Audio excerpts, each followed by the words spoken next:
बहुत ज़्यादा दुश्मन हो गए। लग रहा है कि ये मुझे तंग करेंगे, बहुत परेशान कर रहे हैं, बहुत कष्ट दे रहे हैं। मिट्टी में पिसी हुई थोड़ी सी काली मिर्च मिलाओ, घी मिलाओ, गाय का शिवलिंग बनाओ, पूजन करो, विसर्जन कर दो। जो कष्ट देने वाले हैं वो मुंह तक नहीं खोल पाएंगे और अपने घर में ही रहेंगे। शिव तत्व में पार्थिव का पूजन बड़ा विशेष है। पार्थिव का पूजन बड़ी महत्व का। पार्थिव की पूजन करो, जो करेगा उसे मिलेगा, जो करेगा। और फिर 5वां सूत्र बताया, जिसके गले में रुद्राक्ष हो, भस्म हो, शिवलिंग पर चढ़ा हुआ जल हो, आचमन हो, उसका दर्शन मात्र शिव का दीदार करा देता है, शंकर का। रुद्राक्ष। और फिर निवेदन करूं इस व्यासपीठ से, भीलवाड़ा की इस पवित्र धरा पर, मेरे देव अधिदेव महादेव की इस पवित्र भूमि से, शंकर कंकर की पवित्र आनंदमय शिव महापुराण की कथा में आपसे निवेदन करना चाहता हूं, जिसके गले में रुद्राक्ष होता है, जिसके मस्तक पर भस्म लगी होती है, जिसके तन पर शंकर का चढ़ा हुआ जल प्रोक्षित होता है, आचमन करा हुआ जल हृदय उदर में पड़ा होता है, महाराज उस जीव का मात्र दर्शन कर लेने पर भी शिव का दर्शन हो जाता है। मात्र दर्शन। और पहचानो, आप लोगों से निवेदन है, गाली देना किसको दे रहे हो सोच समझ कर देना। अपशब्द कहना सोच समझ कर कहना। पहले देख लेना उसके गले में रुद्राक्ष तो नहीं पड़ा है। जिसके गले में रुद्राक्ष पड़ा है, अगर उसको तुमने गाली दी है, जिसके गले में रुद्राक्ष पड़ा है उसको तुमने यदि अपशब्द कहा है, तो फिर मरने से पहले भोगने के लिए तैयार खड़े रहना कि तुम्हें भुगतना बहुत भयंकर भुगतना पड़ेगा। रुद्राक्ष भीतर शिव तत्व की प्राप्ति करा देता है। कितना सुंदर कहा है महाराज जी, ध्यान दीजिएगा जरा।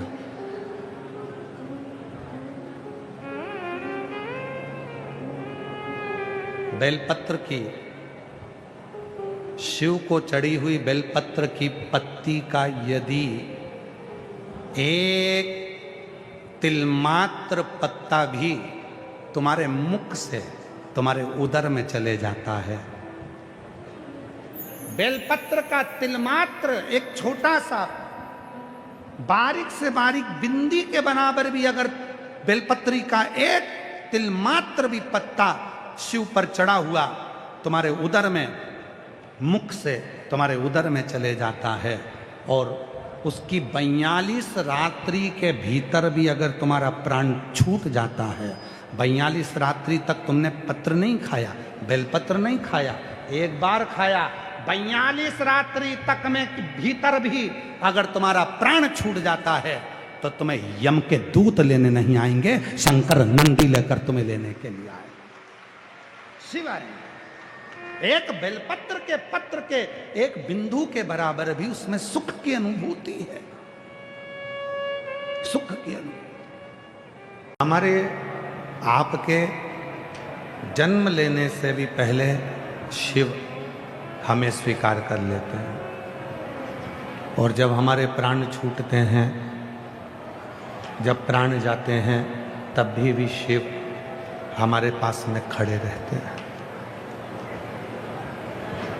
अब दुनिया के लोगों को क्या लगता है कि मेरा परिवार, मेरा कुटुंब, मेरे रिश्तेदार, मेरे नातेदार केवल यही मेरे हैं। तो शिव पुराण कहती है जब विपदा की घड़ी आती है तो जितने हमें अपने नजर आते हैं ये सबसे दूर खड़े नजर आते हैं, केवल एक अपनी श्रद्धा विश्वास और शिव अपने पास में।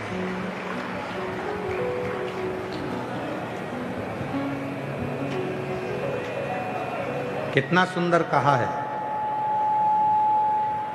कचेरी का गेट,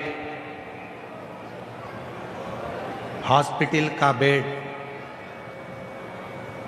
और दुख के समय पर अपना गेट, तीन चीज का स्मरण करिएगा। कचेरी का गेट, हॉस्पिटल का बेड और दुख में अपना गेट पर जो भी खड़ा मिले समझ लेना कि वही अपना है, बाकी के सब व्यर्थ है। बाकी का कोई अपना नहीं। कोर्ट कचहरी का काम आया, सबको फोन लगाया, कोई आकर नहीं खड़ा हुआ। हम आपसे एक बात पूछते हैं, आपके मोहल्ले में, आपकी कॉलोनी में, आपकी सोसाइटी में, आपके रिश्तों में, आपके नातों में, आप जाकर देखिएगा, शादी हो रही है किसी की, उसकी शादी में 1000 लोगों का भोजन हुआ। उसकी शादी में 800 लोगों का भोजन हुआ। उसकी शादी में 1500-2000 लोगों का भोजन हुआ।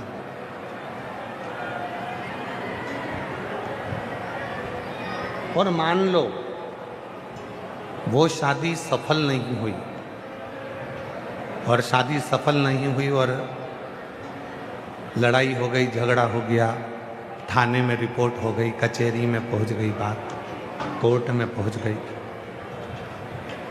और कोर्ट कचहरी में बात पहुंची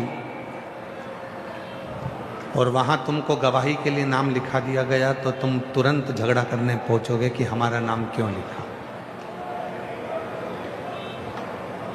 शादी में भोजन करने वाले 1000 थे, दूल्हे के घोड़े के आगे नाचने वाले 100-200 थे, रिसेप्शन में महिला संगीत में नाचने वाले 100-200-500 थे। पर जब तलाक की बात आई, दोनों का संबंध नहीं जमा, तलाक होने लगा।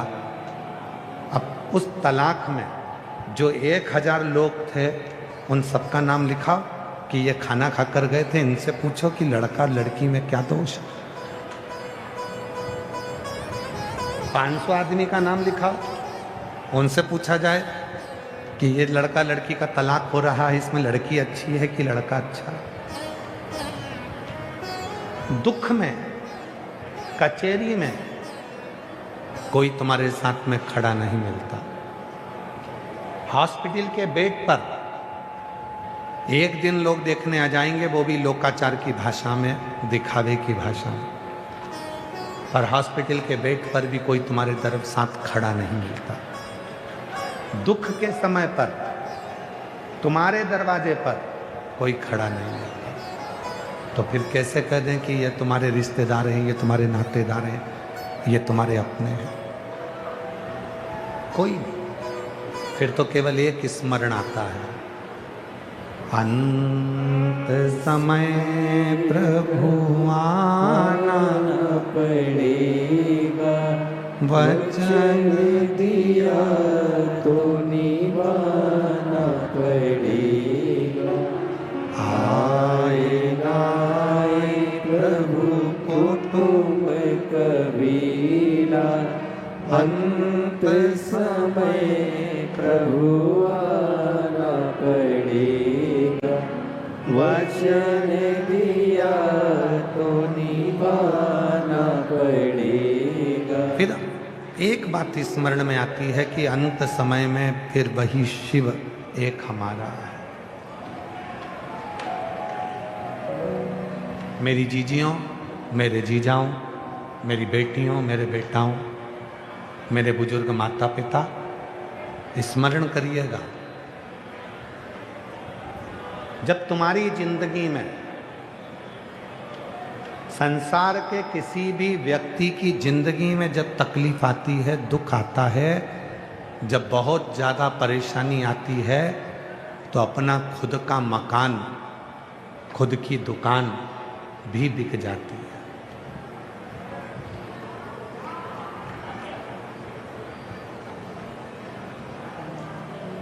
जब जिंदगी में दुख आता है, जब जिंदगी में तकलीफ आती है, जब जिंदगी में कष्ट आता है,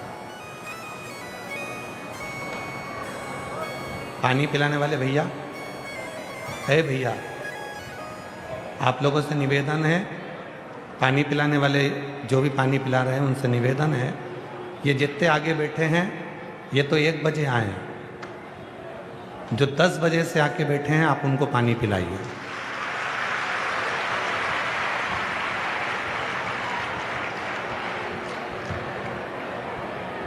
ये सब 1 बजे आए हैं जो आगे आगे बैठे हैं। जो 10 बजे से आए हैं, अगर पानी पिलाने का इतना है तो आप वहां जाकर पिलाइए जो 10 बजे से धूप में जगह संभाल संभाल कर बैठे।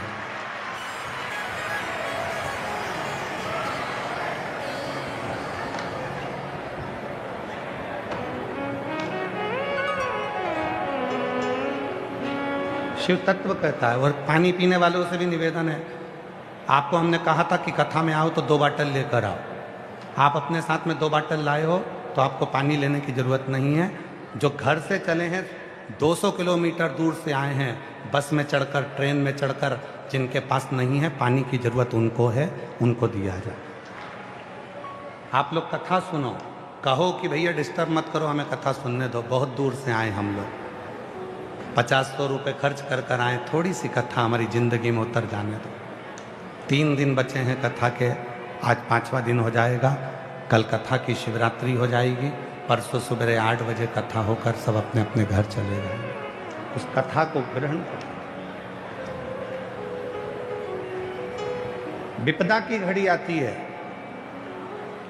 तकलीफ की घड़ी आती है, दुख की घड़ी आती है, तब अपना मकान, अपनी दुकान भी चली जाती है, सब कुछ समाप्त हो जाता है, तब कोई नहीं आता। आपका कोई रिश्तेदार ऐसा नहीं होगा कि आपके ऊपर 10 लाख का कर्जा हो गया, उसमें से 5 लाख रुपए कोई रिश्तेदार तुमको दे दे। बोलो देगा क्या? जम के बोलो, देगा? नहीं देगा। बोलो जी जी हो, देगा कोई? नहीं। दुख है, तकलीफ है, कष्ट है, परेशानी है। रिश्तेदार का मतलब क्या होता है कि अगर कोई दुख में है, तकलीफ में है, कष्ट में है, परेशानी में है, तो उसको थोड़ा सा सहयोग प्रदान करो, कुछ मत करो। शिव महापुराण की कथा तो यहाँ तक कहती है कि तुम किसी का कर्जा नहीं चुकाते सकते तो मत चुकाओ। आप किसी का कर्जा नहीं चुका सकते, मत चुकाओ। शिव पुराण कहती है बस इतना तो कर सकते हो कि आप अपने रिश्तेदार जो कर्जे में डूबा हुआ है, तकलीफ में डूबा हुआ है, उसके बच्चों को पढ़ा तो सकते हो, उसको एजुकेशन तो दिला सकते हो, उसकी चिकित्सा तो करा सकते हो। ये भी एक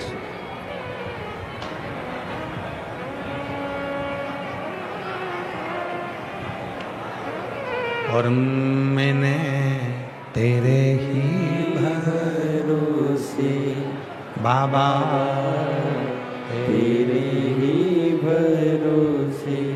आप उसको धन मत दीजिए, आप उसको पैसा मत दीजिए, आप मत चुकाओ उसका कर्जा, पर इतना करो, आप किसी मंदिर में भी 1 रुपया दान मत करो, आप किसी महाराज को भी मत दो, आप किसी मठ को भी मत दो, आप तो किसी को मत दो, पर एक काम करो, अपने रिश्तेदार को देखो, अगर वो बहुत ज़्यादा परिस्थिति से डाउन है, परिस्थिति से बेकार है, तो उसके बच्चों को पढ़ाने में अपना पैसा खर्च करो, उसको पढ़ाने में अपना पैसा खर्च करो।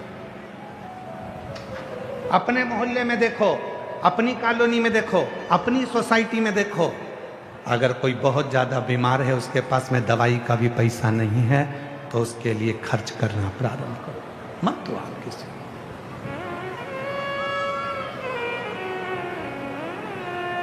वो रिश्तेदार किसी काम के नहीं जो दुख की घड़ी में शामिल ना हो। कचेरी में, कचेरी के गेट पर, हॉस्पिटल के बेड पर और दुख की घड़ी में तुम्हारे गेट पर जो खड़ा मिले समझ लेना वही तुम्हारा रिश्तेदार है, बाकी के सब बेकार, बाकी का कोई नहीं। और एक अंदाजा लगा कर देखना आप, विचार कर कर देखना आप, जब विपदा की घड़ी में, दुख की घड़ी में मकान बिकता है, दुख की घड़ी में जब दुकान बिकती है, तो खरीदने वाला कोई दूसरा नहीं होता, सबसे पहले खरीदने अपना सगा भाई ही खड़ा होता है।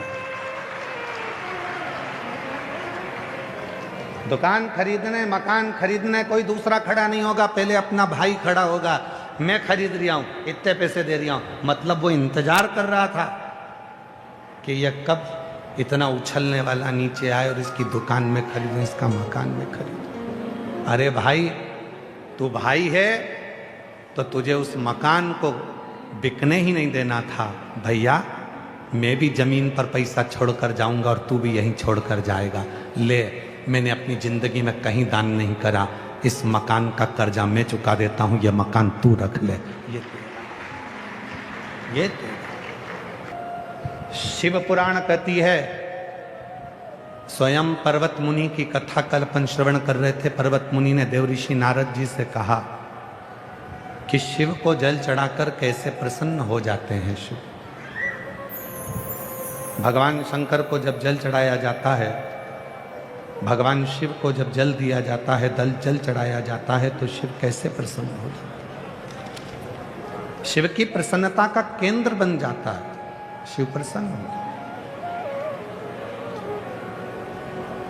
पर्वत मुनि का संवाद, देवऋषि नारद की साक्षी कल कथा का स्मरण कर रहे थे कि पर्वत मुनि को 3000 वर्ष तक भगवान शंकर का दर्शन नहीं हुआ, और पर्वत मुनि ने आखिरी में तुमरुका जी के पास नारद जी के साथ गए और तुमरुका जी से पूछा कि शिव का दर्शन कैसे हो,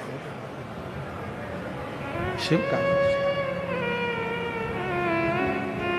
भगवान शंकर का दर्शन कैसे हो, मुझे शिव का दर्शन कर।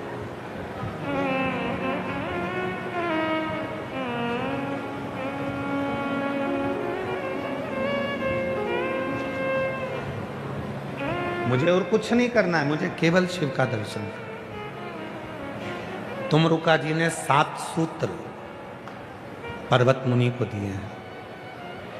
मेरी जितनी भीलवाड़ा की मेरी जीजी आई हैं, मेरे जितने जीजा बैठे हैं, जितनी बेटियां बैठी हैं, जितने बेटा बैठे हैं, जितने मेरे बुजुर्ग माँ बाप बैठे हैं, वो सावधानी से इन 7 सूत्रों को ध्यान करें।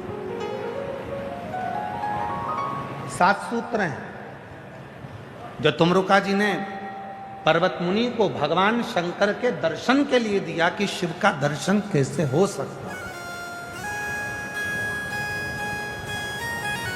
तो पहला सूत्र बताया पर्वत मुनि को तुमरुका जी ने, पहला सूत्र है शिव भक्त के साथ रहकर शिव भक्ति करें।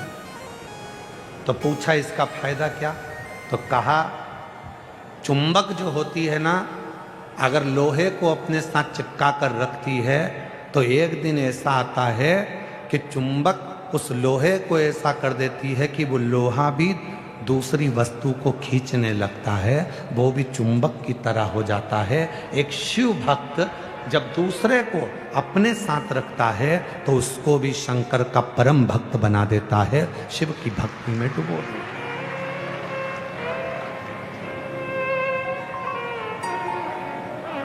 पर भक्त बनना, शिव महापुराण की कथा कहती है भक्त बनना पर भगवान मत बनना। आज के जमाने में एक होड़ लगी हुई है, थोड़ा सा तप कर लो, थोड़ा सा भजन कर लो और लोग अपने भगवान की तरह पूछने लगे। भगवान मत बनना, याद रखना भक्त बनना। भक्त बने रहोगे तो भगवान का भजन होता रहेगा, भक्त बने रहोगे तो भगवान पे एक लोटा जल चढ़ाते रहोगे, भक्त बने रहोगे तो भगवान का मंत्र जाप करते रहोगे, भक्त बने रहोगे तो भगवान को भजते रहोगे।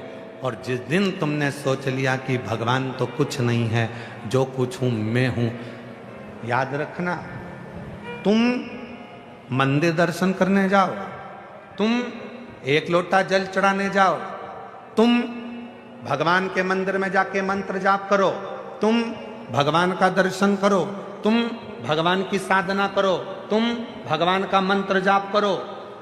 और याद रखना, जिस दिन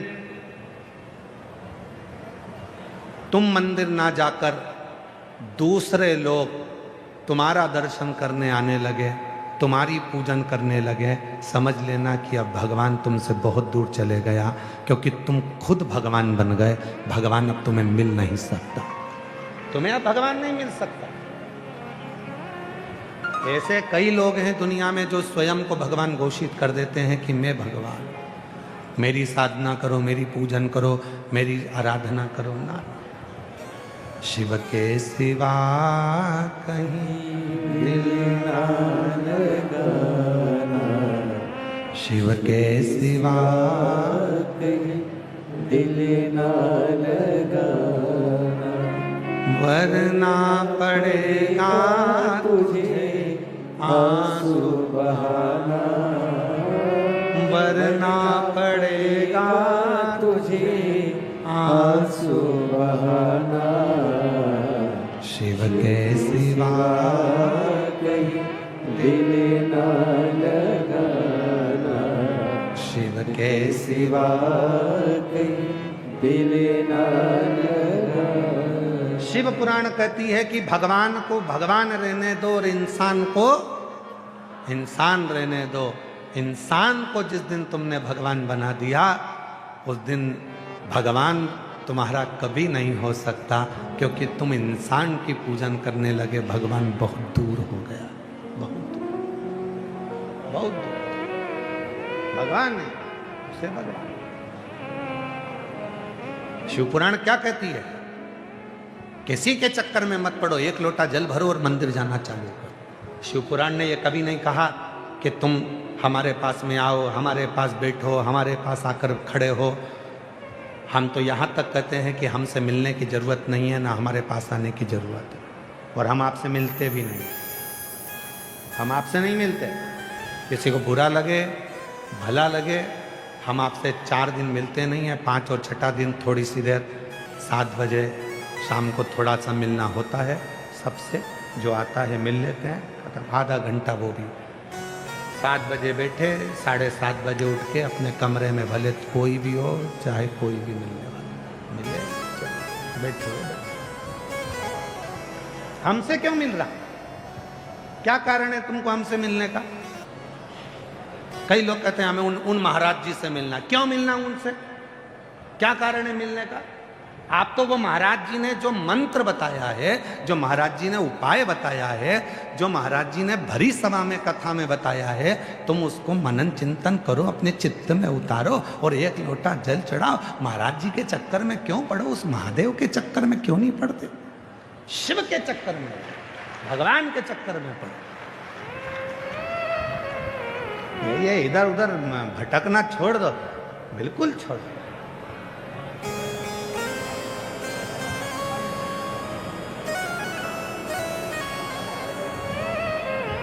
कल जब हम यहाँ से गए, गाड़ी खड़ी करी, इतने में एक बहन जी ने प्रश्न किया।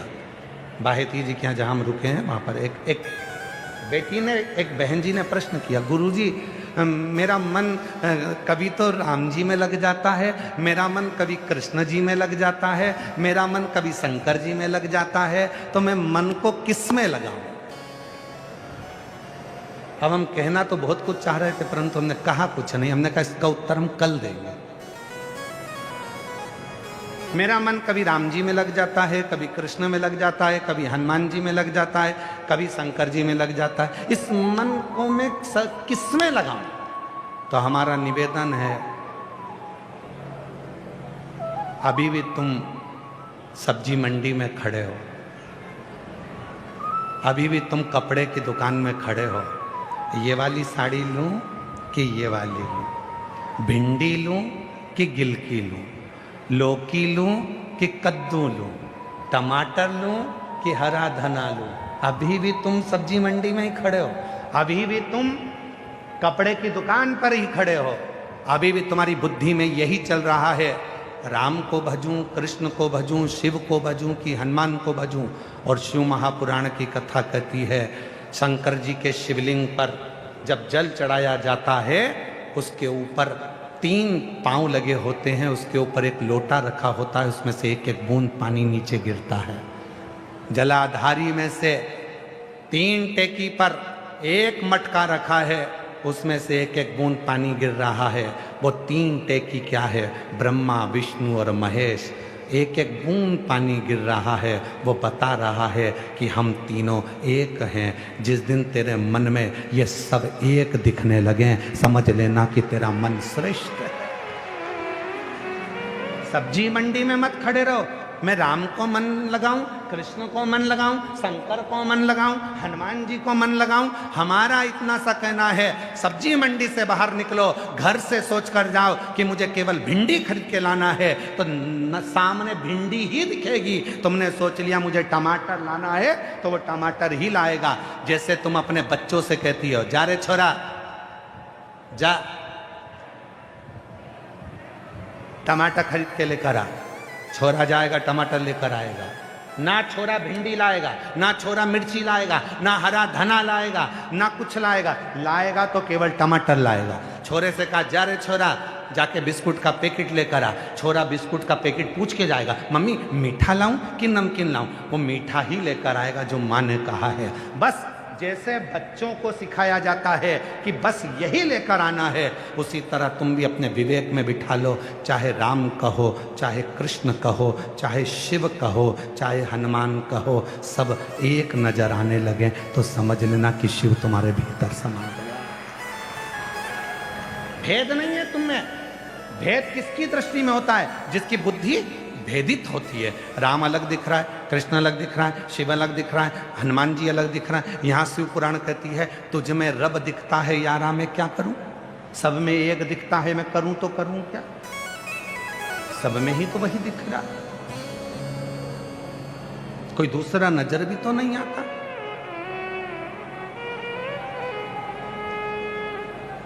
जब से देखा तुझे डमरू वाले,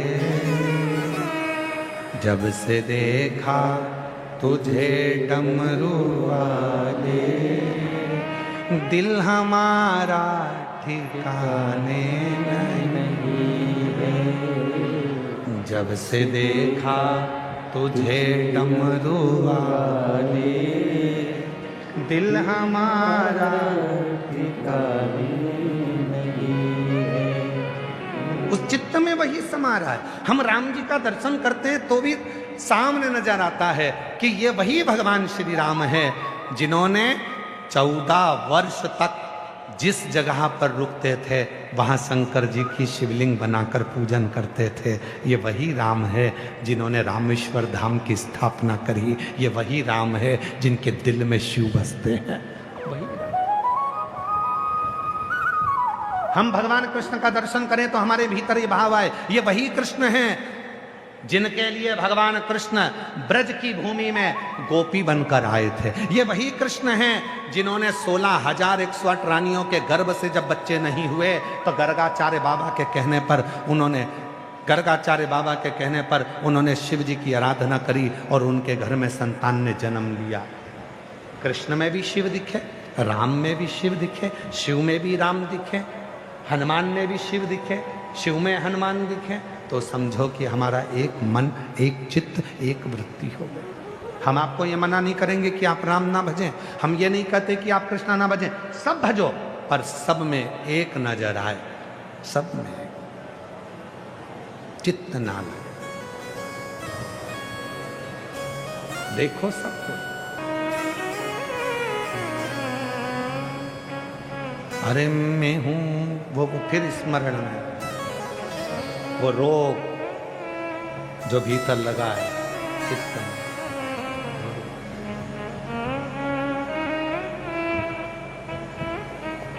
अरे मैं हूं शिव रोगी, मेरी दवा तो कराओ, जाओ जाओ जाओ काशी वाले को बुलाओ, मैं हूं शिव। मेरी दवा तो कराओ, जाओ जाओ जाओ डमरू वाले को बुलाओ, मैं हूँ शिव। मुझे एक रोग लग गया है, उसमें मुझे शिव नजर आता है। कुछ अरे मेवाड़ के रहने वाले हो, मीराबाई तो जहर के प्याले में भी शाम को देखती थी, सांप के पिटारे में भी शाम को देखती थी, शेर में भी शाम को देखती थी, सुबह और रात में भी शाम को देखती थी। तुम उस मेवाड़ के हो, तुम साधारण मेवाड़ के नहीं हो। इस मेवाड़ ने ऐसे ऐसे भक्तों को और संतों को जन्म दिया है जिन संतों का नाम आज भी दुनिया में लिया जाता है। ऐसे ऐसे संत इस मेवाड़ ने दिए हैं, ऐसे ऐसे।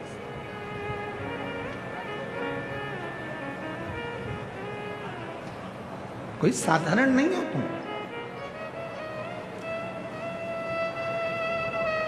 पर्वत मुनि को 7 सूत्र तुमरुका जी ने दिया, उसमें पहला सूत्र है पर्वत मुनि को जो दिया, शिव भक्त के साथ भक्ति करो।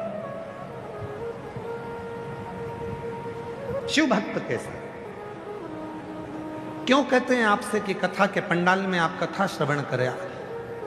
आज लाखों की संख्या में भक्त आए हैं, अलग से और भी टेंट लगाए गए हैं, पर उन टेंटों में भी जगह नहीं है। और आज जितने दिख रहे हैं, कल कथा की शिवरात्रि रहेगी छठा दिन, इससे 1.5 गुना कल दिखेंगे आपको इसी पंडाल।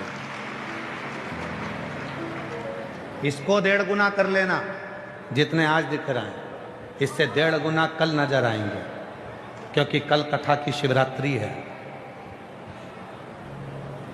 कल कथा का छठा दिन रहता है, तो लोग कथा श्रवण करने के लिए आते हैं, रात्रि का विश्राम करते हैं और परसों कथा सुबह 8 बजे से 11 बजे तक सुनकर मिट्टी को प्रणाम कर कर यहाँ की रज को शरीर से लगाकर सब अपने घर चले जाते हैं।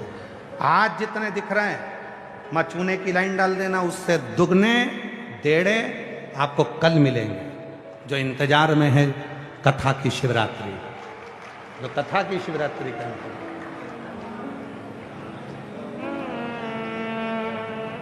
भक्ति विश्वास। क्यों ये कथा के पंडाल में लोग आते हैं, क्यों आते हैं, किस लिए आते हैं, क्यों आते हैं? हम इनके बीच में बैठकर जब भगवान का भजन करेंगे,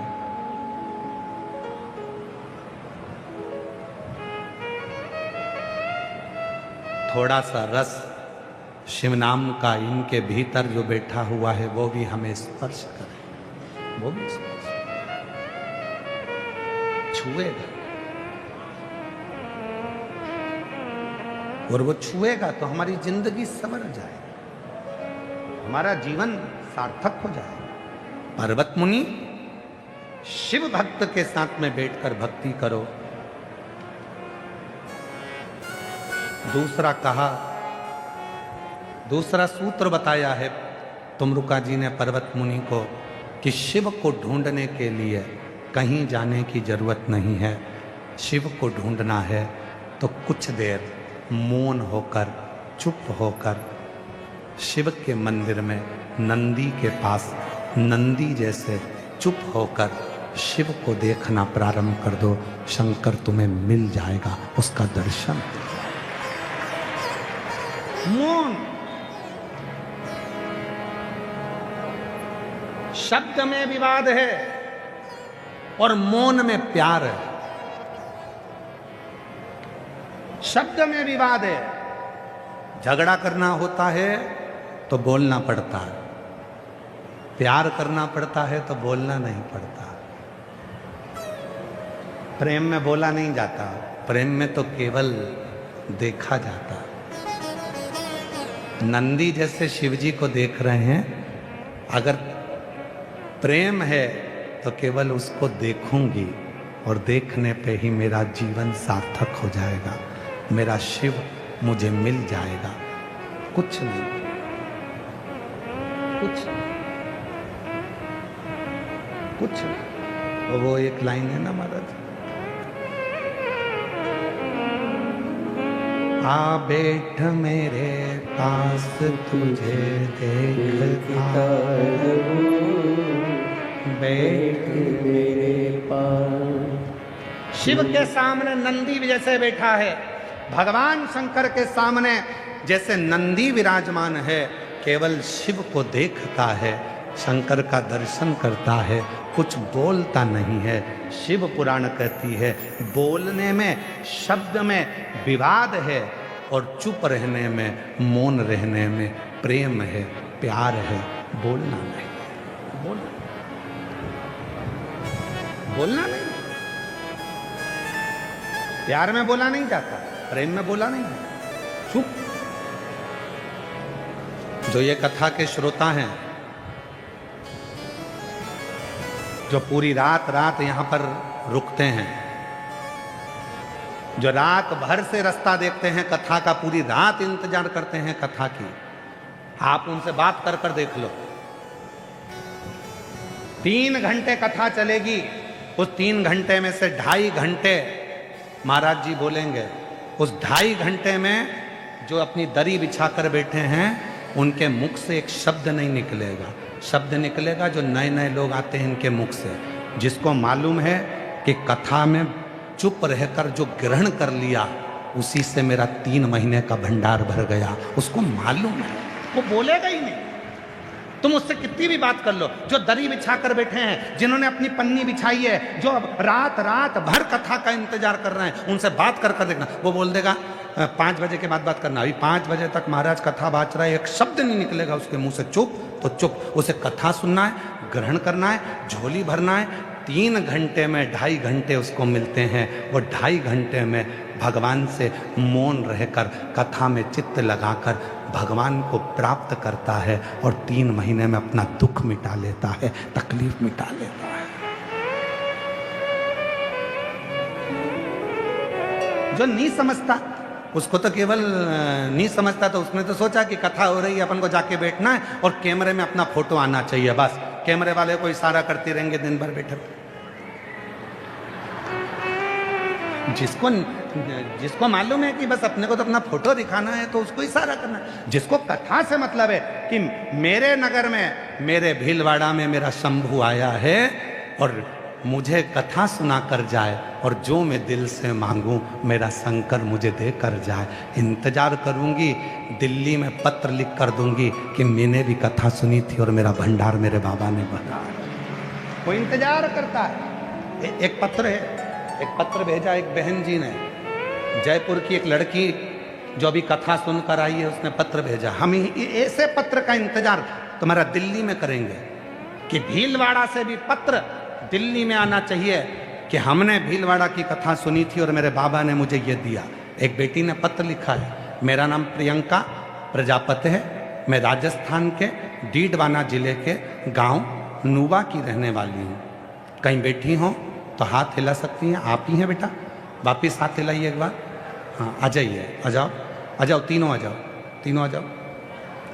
मेरा नाम प्रियंका प्रजापति है, मैं राजस्थान के डीडवाना जिले के गांव नुवा की रहने वाली हूँ।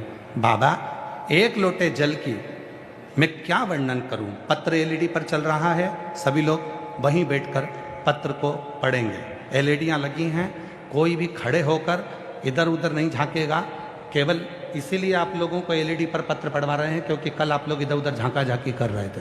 तो एलईडियाँ लगी हैं, पत्र आप एलईडी पर पढ़ें और उसी पर स्मरण करें। कोई भी उठे नहीं, यहाँ वहाँ खड़ा नहीं हो। मेरा नाम प्रियंका प्रजापति है, मैं राजस्थान के डीडवाना जिले के गांव नुवा की रहने वाली हूँ। बाबा, 1 लोटे जल का मैं क्या वर्णन करूँ। पिछले साल जब आपकी कथा विद्याधर नगर जयपुर में आई थी, तब मैंने चाची के कहने पर पंडाल में बैठकर कथा सुनी थी। और बाबा, सरकारी नौकरी की कामना भोलेनाथ जी से करी थी। बाबा, मुझे मालूम नहीं था कि शिव सुनता है। मैंने परीक्षा देना प्रारंभ करा, फिर वापिस दूसरी कथा आपकी जयपुर में सांगानेर मानसरोवर में हुई। मैं फिर वापिस अपने परिवार के साथ में सांगानेर जयपुर की कथा में अभी कुछ दिन पहले पहुंच गई। वहां पर बाबा से प्रार्थना करी, बाबा इतने एग्जाम दिए पर रिजल्ट नहीं आया, बाबा मेरे लिए तो कुछ कर। वहां की मिट्टी को नमन कर कर कहा, अगर बाबा तू ये जयपुर की सांगानेर की कथा, मानसरोवर वाली कथा में मेरा रिजल्ट ला देगा तो मैं जो कथा भीलवाड़ा में हो रही है वहां प्रणाम करने के लिए जाऊंगी। आज बाबा को नमन करने आई हूं गुरुदेव, मेरे बाबा ने मेरा रिजल्ट ला दिया और बाबा ने आज मेरे ऐसी कृपा कर दी कि मैंने जो एसएससी सीजीएल की परीक्षा दी थी उसका परिणाम आ गया और आज मैं रक्षा मंत्रालय में ऑडिटर के पद पर नियुक्त हो गई। मैं बाबा को प्रणाम करने के लिए आज रक्षा मंत्रालय में मेरा सबसे बड़ा पद मुझे बाबा ने दे दिया। गुरुदेव उम्मीद नहीं थी जो मेरे बाबा ने दिया। गुरुजी अभी तो मेरे बाबा की कृपा से केवल आपकी परीक्षा लेने के लिए मैं जयपुर की कथा में गई थी। क्या कोई 20 साल में सरकारी नौकरी में लग सकता है? केवल मैंने अपनी चाची से आपकी परीक्षा की बात करी थी। मैं आपसे क्षमा मांगती हूं कि मैंने आपकी परीक्षा ली, पर आपका पंडाल परीक्षा के लिए नहीं है, रिजल्ट के लिए है। गुरुदेव आज मैं 20 साल की उम्र में रक्षा मंत्रालय में ऑडिटर के पद पर नियुक्त हो गई। मैं बाबा को प्रणाम करने के लिए आज रक्षा मंत्रालय में मेरा सबसे बड़ा पद मुझे बाबा ने दे दिया। गुरुदेव उम्मीद नहीं थी जो मेरे बाबा ने दिया।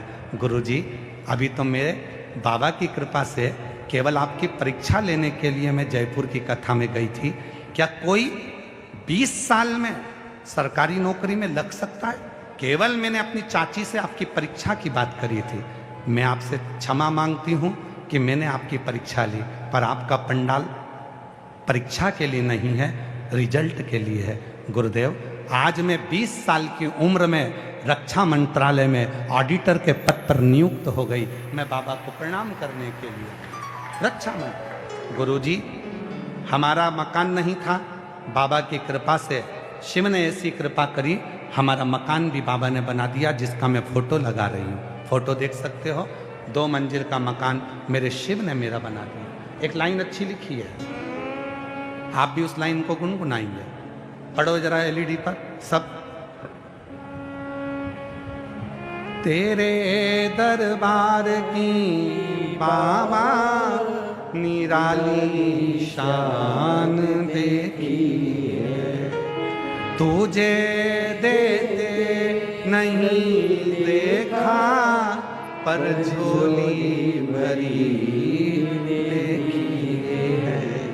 मुख दुनिया मोड़ेगी बाबा तू मुख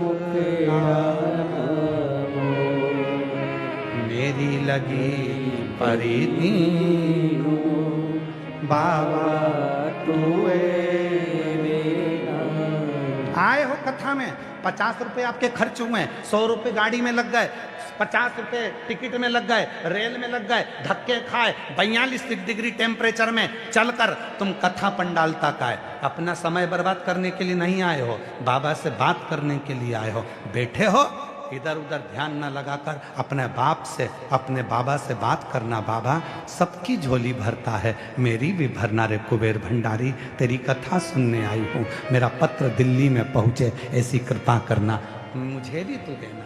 इस बेटी ने वही कहा, उसने अपने पत्र में लिखा, मैंने सांगानेर की कथा में, मानसरोवर की कथा में, वहां मिट्टी को हाथ में लेकर कह दिया कि अब तुझे रिजल्ट देना पड़ेगा और मैं भीलवाड़ा में पत्र लिखूं, ऐसी कृपा करना। और मेरा पत्र भीलवाड़ा में आ गया।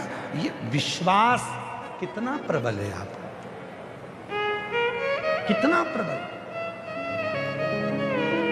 आए हो उसकी कथा, उसको ढूंढने नहीं जाना है, बिल्कुल मत जाओ उसको ढूंढने के लिए।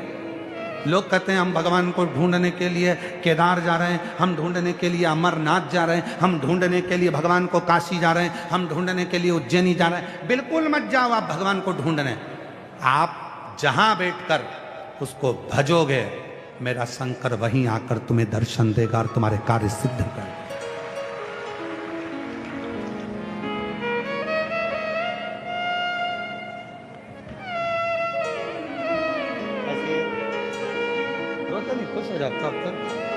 अच्छा आंसू बचो पहले आंसू बचो।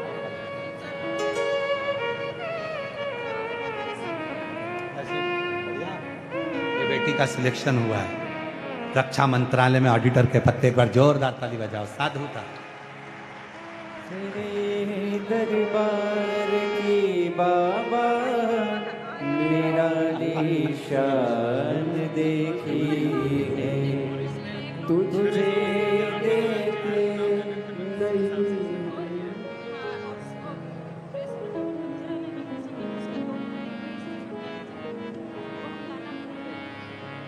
जी जी कह रही है गुरुजी, पूरा लोग हंसता था किस महाराज के चक्कर में पड़ी हो, पर आज पूरा घर कहता है कि शंकर का एक लोटा जल जीवन बदल देता है, किस्मत बदल देता है।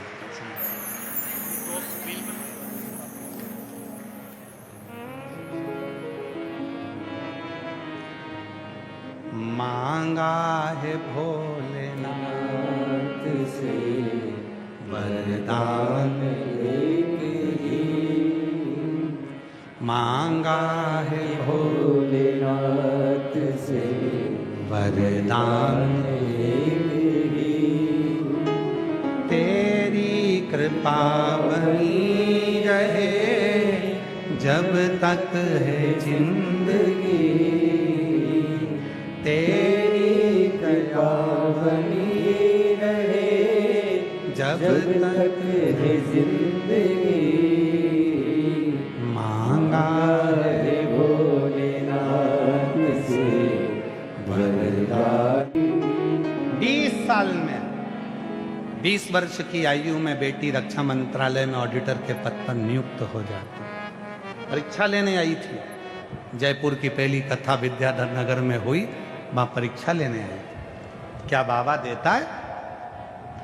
अब खुद लिख रही है कि आपकी कथा परीक्षा नहीं है, परिणाम है। जो मांगो वो मिलता है। बस विश्वास कितना दृढ़ हो सकता है, भरोसा कितना पक्का हो सकता है, वो आप पर निर्भर करता है। आप आडंबर में मत फंसो, किसी के यहाँ जाना आना, किसी से महाराज जी हमारा भाग्य देख दो, महाराज जी हमारी किस्मत बना दो। महाराज जी की किस्मत तो खुद नहीं बन रही, तो तुम्हारी क्या खाक बनाएगा। किसी के चक्कर में नहीं पड़ना अपने को। एक लोटा जल चढ़ाओ, शंकर जी के मंदिर में झाड़ू पोछा करो, शिव जी को स्नान कराओ, उसका चढ़ा हुआ जल आचमन करो, अपने ऊपर प्रोक्षण करो। ज़्यादा तकलीफ है, बीमार हो तो बेलपत्री का थोड़ा सा टुकड़ा खा लो, उससे प्रार्थना। डॉक्टर को दिखाओ, बीमारी है, डॉक्टर बोले जांच कराओ तो जांच कराओ, वो बोले ऐसा करो वैसा, जैसा जैसा डॉक्टर बोले वैसा करो, और साथ में कुंदकेश्वर का नाम लेकर औषधि स्वीकार है, स्वीकार करेगा। दूसरा सूत्र कहा, पर्वत मुनि को तुमरुका जी दूसरा सूत्र बताए, शिव को ढूंढने मत जाओ, शिव को अपने भीतर ढूंढो, अपने तुम अपने भीतर शंकर भगवान को ढूंढो, अपने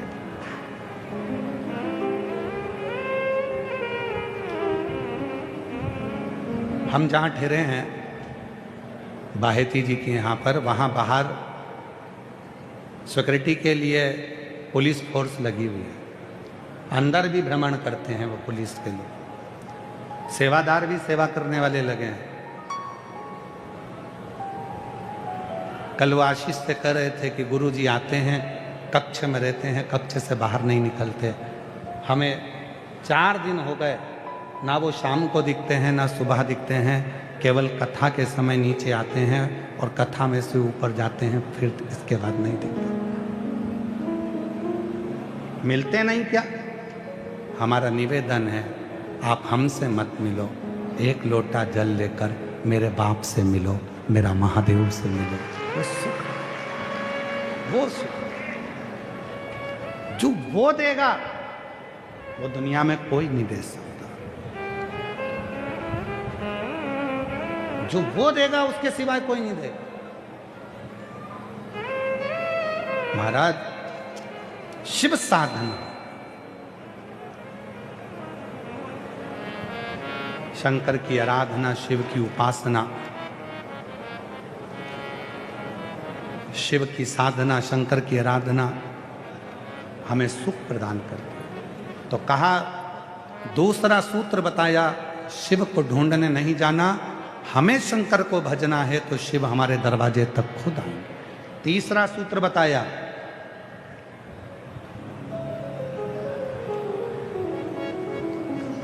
कभी भी किसी देवता में भेद नहीं करना। राम बड़े, कृष्ण बड़े, शिव बड़े, ब्रह्मा बड़े, देवी बड़ी, देवता बड़े, किसी में भी भेद मत करो।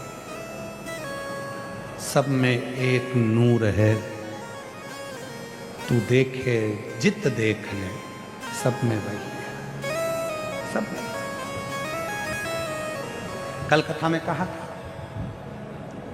ब्रह्मा जी के 4 हाथ, विष्णु जी के, बोलो बोलो बोलो, 4 हाथ, शिव जी के 2 हाथ। ब्रह्मा जी के 4 हाथ, भगवान विष्णु के 4 हाथ, मेरे शंकर भगवान के 2 हाथ। 1 हाथ और 2 हाथ संपन्न और प्रपन्न, अमीर और गरीब, दोनों को शिव पकड़े हुए हैं, इसलिए शिव प्रसन्न है। शिव प्रसन्न, शंकर भगवान के यहाँ भेद नहीं है। दुनिया के लोगों ने कह दिया, साहब वो देवता तो पैसे वालों के देवता, उनको ये भजेंगे, उनको वो भजेंगे। भगवान वो देवता तो उनके पैसे वालों के, करोड़पति के, धनपति के, वो देवता उनके। मेरा शंकर भगवान तुम्हारा जितना है उतना असुरों का भी है। मेरा शंकर भगवान, तुम किसी भी एक असुर को उठाकर बता दो जिसने भगवान नारायण की आराधना करी हो। रावण भी अगर आराधना करता है तो शिव की, कंस भी आराधना करता है तो शिव की, हिरण्यक्ष भी आराधना करता है तो शिव की, हिरण्यकशिपु आराधना करता है तो शिव की, मनुष्य आराधना करते हैं तो शिव की, गंधर्व आराधना करते हैं तो शिव की, किन्नर आराधना करते हैं तो शिव की, नाग आराधना करते हैं तो शिव की, पितृ आराधना करते हैं तो शिव की, पशु आराधना करते हैं तो शिव की, पक्षी आराधना करते हैं तो शिव की। 33 कोटि देवता में केवल एक देव अधिदेव महादेव ऐसे हैं जिनको नाग, गंधर्व, किन्नर, अप्सरा सब भजते हैं और वो सबको देता है। वो संपन्न को भी दे रहा है तो प्रपन्न को भी दे रहा है, वो बड़ों को दे रहा है तो छोटों को भी दे रहा है, वो अमीर को दे रहा है तो वो गरीब को भी दे रहा है। उसके लिए सब बराबर। बड़े लोगों से ज्यादा पहचान बनाते हैं, स्टेटस पे फोटो भी उन्हीं के साथ डालते हैं। बड़े लोगों के साथ जो वीआईपी नजर आए, इनके साथ, उनके साथ। कभी किसी ने स्टेटस पर, किसी बहन ने कभी पोछे वाली के साथ में, झाड़ू वाली के साथ अपना फोटो लगाया? जम के बोलो जरा, लगाया किसी ने? बर्तन मांजने वाली के साथ में फोटो लगाया किसी ने? कोई नहीं लगाता। सब बड़ों के साथ फोटो लगाते हैं। केवल 33 कोटि देवता में देव अधिदेव महादेव एक ऐसे हैं जो छोटों के साथ स्टेटस पे फोटो लगाते हैं। अपनी शादी में भूत, चुड़ैल, डाकनी, पिशाचनी सबको बुलाया। देवताओं के पास निमंत्रण शिव जी के यहाँ से नहीं गया, क्योंकि शंकर जी ने बुलाया ही नहीं। शंकर जी ने तो डमरू बजाकर भूतनी, चुड़ैल, डाकनी सबको बुलाया। हमारी शादी है, हमारा फोटो खींचना है, हमारे स्टेटस डलना है, हमारी मर्जी, हमें किसके साथ रखना? बड़ों के साथ, पैसे वालों के साथ, धनपति के साथ, करोड़पति के साथ, संपन्न लोगों के साथ तो दुनिया फोटो लगाती है। संपन्न व्यक्ति का जन्मदिन आएगा तो दुनिया उसको बधाई देगी। पैसे वाले व्यक्ति का जन्मदिन आएगा तो दुनिया उसको बधाई देगी। करोड़पति का जन्मदिन आएगा तो दुनिया अपना अपना फोटो चिपका के बधाई देंगे। कभी किसी काम वाली के बच्चे का जन्मदिन हो और उसको एक केक खरीद कर उसको दे दो, कभी उसको कपड़े दिला दो, कभी उसके साथ खड़े होकर एक फोटो खिंचवा लो। मेरे शिव जितने संपन्न के साथ हैं, मेरे शंकर उतने प्रपन्न के साथ हैं।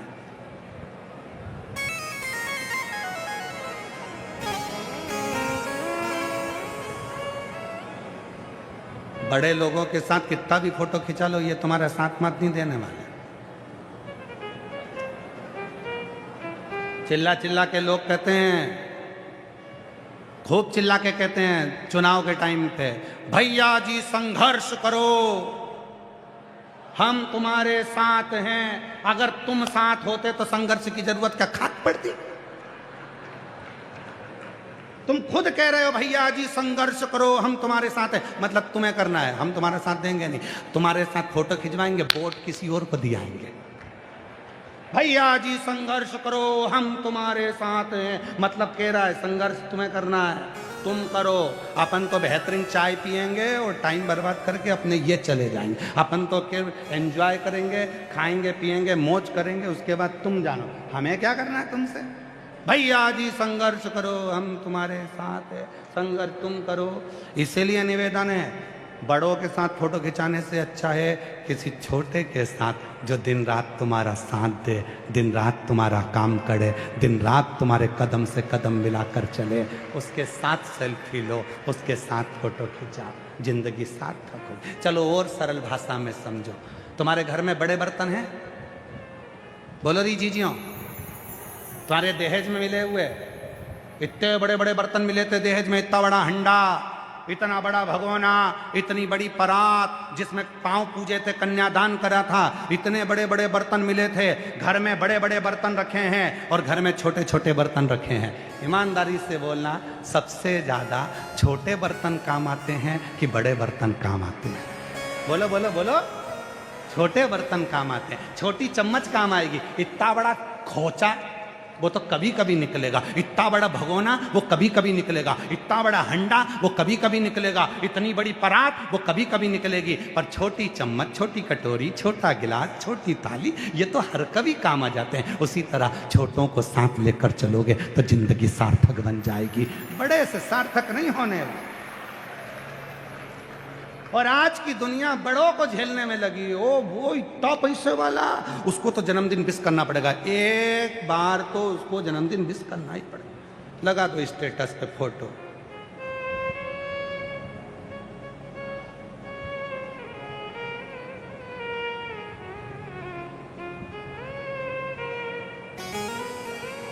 हमारी बात का बहुत लोगों को बुरा लग जाता है महाराज, बहुत बुरा लगता है। और लगे तो लग जाए, अगली बार मत बुलाना भीलवाड़ा में, उसमें कौन सी बड़ी बात है, लग जाए। पर छोटों को साध लो, छोटे सद गए तो जिंदगी संवर जाएगी। बड़ों के साथ, बड़ों के साथ। तीसरा सूत्र दिया है तुमरुका जी ने पर्वत मुनि को, किसी भी देवता के प्रति भेदभाव मत रखो। राम भी हमारे हैं, कृष्ण भी हमारे, सब में शिव, सब में शिव। कण कण में शिव ही समाया, महादेव कोई अलग नहीं है, सब में शिव समाया है, कोई सब जगह। मेरे तन में भी शिव, मेरे मन में भी शिव, मेरे तन में भी शिव, मेरे मन में भी शिव। रोम रोम में समाया तेरा नाम रे, सांसों में शिव का ही नाम रे। हर एक में वही समाया। कंकर में शंकर है, जीव में शंकर है, पशु में शंकर है, पक्षी में शंकर है, मनुष्य में शंकर है, गंधर्व में शंकर है, जंतु में शंकर है। हर एक में वही समाया है। जिस दिन उसको अपनी दृष्टि से तुम देखना प्रारंभ करोगे, उस दिन तुम्हें कोई दूसरा नजर नहीं आएगा, केवल शिव ही दिखेगा, केवल शिव, कुछ नहीं। अरे खानो नहीं भावे, मरने पीनो नहीं भावे रे, मन दौड़ दौड़ मन सत्संग जावे। और मैं तो शिव की दीवानी ऐसी हो गई, मैं तो घोड़ा की दीवानी ऐसी हो गई रे। सपनों में आवे मारा घोड़ा जी, ओ जी सपनों में आवे मारा भोला जी। वही बस एक नजर आ रहा, कुछ नहीं। तीसरा सूत्र कहा किसी में भेद मत देखना पर्वत मुनि। पर्वत मुनि को चौथा सूत्र बताया कि पार्थिव पूजन करो। शिव को पाना है तो पार्थिव पूजन करना पड़ेगी। पार्थिव पूजन का मतलब क्या? पार्थिव पूजन का मतलब क्या? पार्थिव पूजन का मतलब है जहां बैठे हो वहां की मिट्टी में, कंकर में शंकर को देखो, उसमें शिव, उसमें शंकर। मिट्टी लाए, शिवलिंग बनाया, पूजन करी, विसर्जन करी।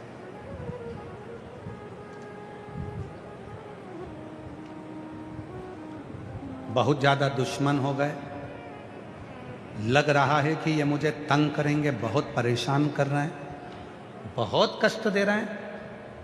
मिट्टी में पिसी हुई थोड़ी सी काली मिर्च मिलाओ, घी मिलाओ, गाय का शिवलिंग बनाओ, पूजन करो, विसर्जन कर दो।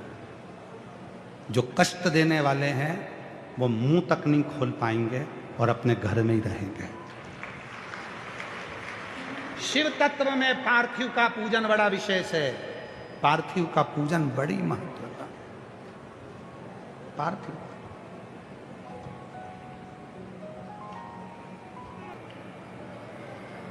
पार्थिव बनाने की महत्वता। पार्थिव कैसा बनाना चाहिए शिवलिंग?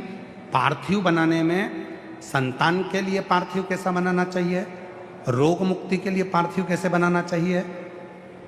वंश वृद्धि का अलग अलग पार्थिव का निर्माण जो बताया गया है, कैसा पार्थिव कैसे बनना चाहिए, हम पूरा प्रयास करेंगे। और आस्था चैनल वालों से भी निवेदन है हमें याद दिलाना और एड पे भी चला देना। पार्थिव शिव महापुराण की कथा हम दिल्ली में रोहिणी में जो पंजाब बाग में, जापानी बाग में जो कथा है 17 तारीख से, उसमें पार्थिव शिवलिंग बाचे कि पार्थिव का निर्माण कैसे करें, पूजन कैसे करें, कितना बड़ा पार्थिव होना चाहिए। बेलपत्री की कौन सी पत्ती के ऊपर पार्थिव बनाया जाए, 3 पत्र में से कौन से पत्र पर पार्थिव बनाया जाए जिससे यह कार्य सफल हो?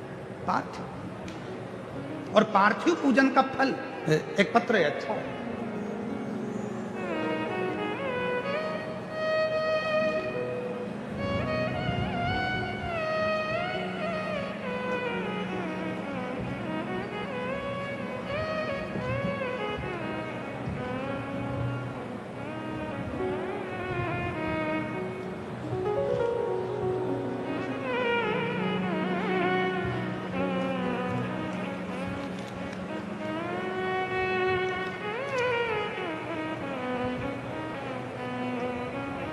गुरुदेव, हम 2 सहेलियां हैं।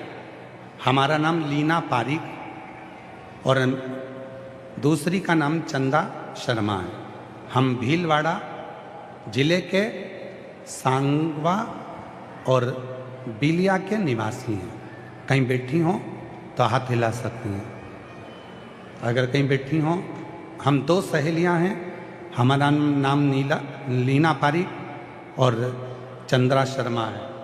कहीं बैठी हों तो हाथ हिला सकती हैं और अगर बैठी हों तो बेलपत्र लेने के लिए आ सकती हैं। हम भीलवाड़ा जिले के सांगवा और बिलिया के निवासी हैं। हमारा मोबाइल नंबर ये है। गुरुदेव, भोले बाबा की महिमा का क्या बखान करूं? आपने कहा गुरुजी, एक बेलपत्री छूने और तोड़कर किसी को देने का भी फल मिलता है, उसी का बखान करना चाहती हूँ गुरुदेव। हमारी एक सहेली है जो कि दूसरे धर्म की है। हम दोनों की एक सहेली है जो कि दूसरे धर्म की है। 20 साल से उसको संतान का सुख नहीं मिला। इलाज करवाया जगह जगह पर वो मां नहीं बन सकी। हिम्मत हारी। आपकी कथा सुनकर हमने अपनी सहेली से कहा, भले तेरा धर्म दूसरा हो पर शिवजी के मंदिर तो जाए एक बार। भोलेनाथ जी पर सफेद आंकड़े की जड़ को घुमाकर 21 बार कमर में बांध और पशुपतिनाथ का व्रत कर। वो दूसरे धर्म की होने के बाद भी उसने पशुपति व्रत करा, सफेद आंकड़े की जड़ को बांधा और बाबा की कृपा से गुरुदेव आज उसका 8वां महीना चल रहा है। मैं बाबा को यहाँ प्रणाम करने के लिए, हम हमारी सहेली की तरफ से यहाँ प्रणाम करने आए हैं। उसका 8वां महीना चल रहा है, जिसको 20 साल तक औलाद नहीं थी। 20 साल। भगवान ने ये नहीं देखा ये कौन है, भगवान ने ये देखा कि इसका भाव क्या, किस भाव से ये भज रहे।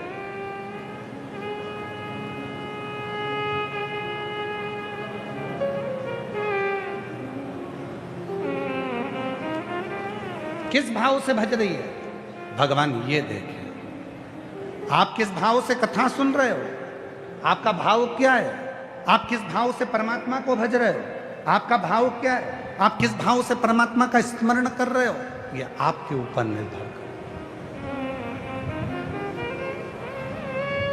ये कोई दूसरा नहीं। चौथा सूत्र कहा है, पार्थिव की पूजन करो, जो करेगा उसे मिलेगा। देता है उस पर भरोसा होना चाहिए। चौथा सूत्र बताया, पार्थिव की पूजन सुख देता, शिव से मिला देता। 5वां सूत्र बताया, गले में रुद्राक्ष, भस्म और शिव पर चढ़ा हुआ जल प्रोक्षण करना, आचमन करना, वो भी एक शिव का दर्शन करा, शिव का दर्शन।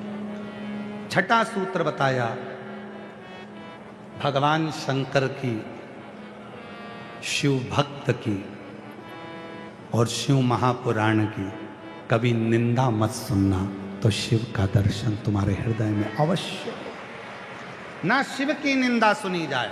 शंकर भगवान की निंदा स्वयं भगवान विष्णु ने सुनी तो घोड़े का मुंह लगा। शंकर भगवान की निंदा देव ऋषि नारद ने करी तो बंदर का मुंह लगा।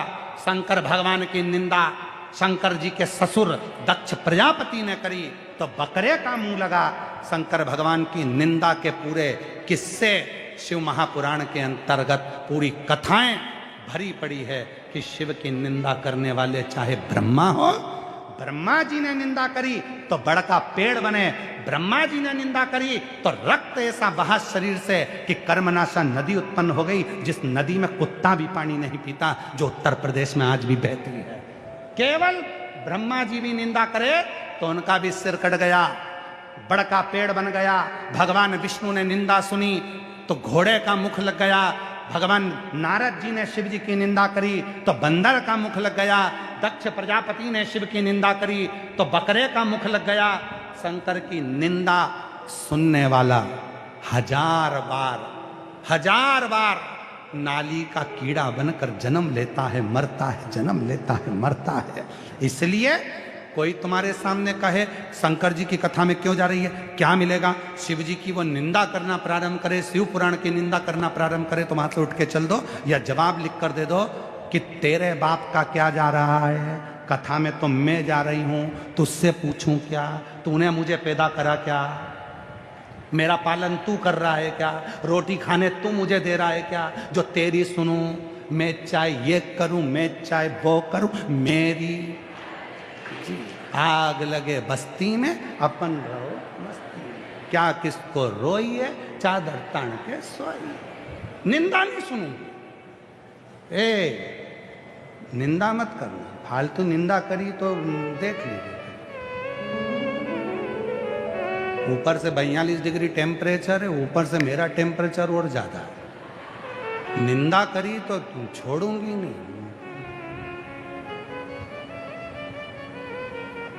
छोड़ूंगी नहीं। इसीलिए मैं निंदा सुनने के लिए नहीं आई, कथा सुनने आई हूं। कथा सुनना है मुझे। जरा सी गलती देव ऋषि नारद जी से हो गई थी, कामदेव पर विजय प्राप्त कर ली, भगवान विष्णु के पास पहुंच गए, जाकर कह दिया नारायण, जिसको शंकर जी नहीं जीत पाए उस कामदेव को मैंने जीता है। शंकर जी की जो निंदा सुनी भगवान विष्णु ने कान बंद कर लिए। नारद जी बोल रहे हैं आप कान बंद कर रहे हो, भगवान विष्णु कह रहे हैं अरे नारद, तूने शिव की निंदा कर दी, लक्ष्मी जी उठकर खड़ी हो गई, शंकर की निंदा। अब तो मेरे प्रभु को जरूर दोष लगेगा। भगवान विष्णु ने पूछा, प्रभु, लक्ष्मी जी पूछी क्या हुआ? शिव जी की निंदा सुन ली लक्ष्मी, तो शिव की निंदा सुन ली तो क्या होगा? भगवान विष्णु ने कहा, मेरा सिर कट जाएगा लक्ष्मी, और मुझे घोड़े का मुंह लग जाएगा लक्ष्मी। लक्ष्मी, केवल मैंने अकेले ने निंदा नहीं सुनी है, तू मेरे चरण दबा रही थी, निंदा तेरे कानों में भी गई है, इसलिए तुझे भी घोड़ी बनना पड़ेगा। तू भी अश्वी बनेगी, तू भी घोड़ी का रूप लेगी। लक्ष्मी, निंदा लक्ष्मी ने सुन ली तो उसको भी अश्वी बनना पड़ा, घोड़ी बनना पड़ा। भगवान नारायण ने निंदा सुनी तो उनका गला कटा, घोड़े का मुख लगा, हयग्रीव अवतार हुआ, अश्व का मुख लगा। निंदा सुनी। देव ऋषि नारद से कहा, नारद जी एक निवेदन करूं आपसे? बोलो, आपसे निवेदन है। आप अभी कहाँ जा रहे हो? शिव जी के पास। आपसे निवेदन है, जो मुझसे कहा वो शंकर से मत कहना। कह दिया, हो गया, हो गया। अब निंदा मत करो। तुम समझदार हो, पढ़े लिखे हो, युवान हो, बुद्धि है, अच्छी पढ़ाई कर रहे हो, एजुकेशन है तुम्हारे पास में, क्यों किसी की निंदा करना? क्यों किसी के लिए अपशब्द बोलना? कभी तुम मिले हो क्या किसी से जिसकी निंदा कर रहे हो? कभी उसके पास बैठे हो जिसकी निंदा कर रहे हो? कभी उससे मुलाकात करी आपने जिसकी निंदा कर रहे हो? तो निंदा क्यों करना? निंदा नहीं, भुगतना पड़ेगा।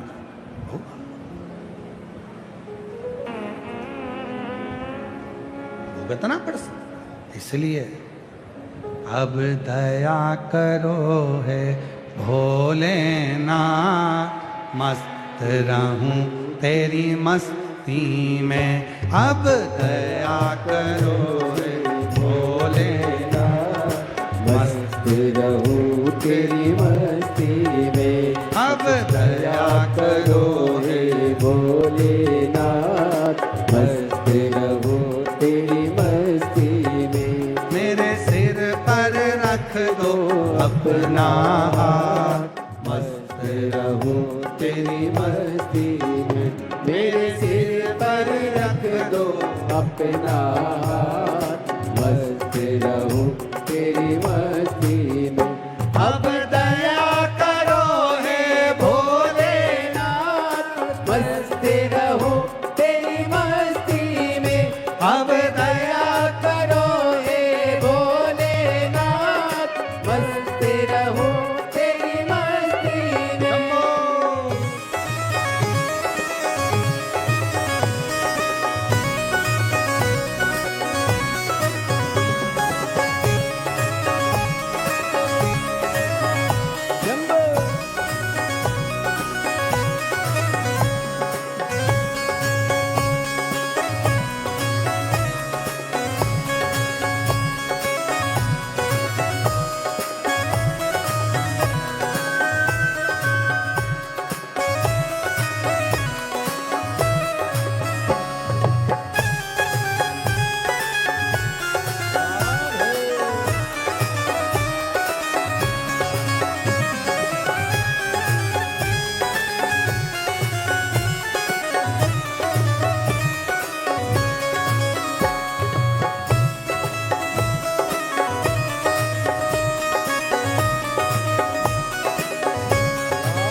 लेना, मस्त रहूं तेरी मस्ती में।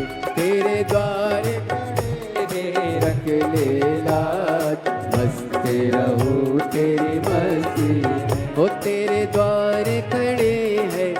रख ले लाज, मस्त रहूं तेरी मस्ती में।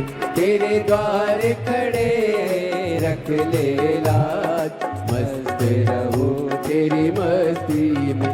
मैं तो झूम झूम के नाचूं आज, मस्त रहूं तेरी मस्ती में। मैं तो झूम झूम के नाचूं आज, मस्त रहूं तेरी मस्ती में।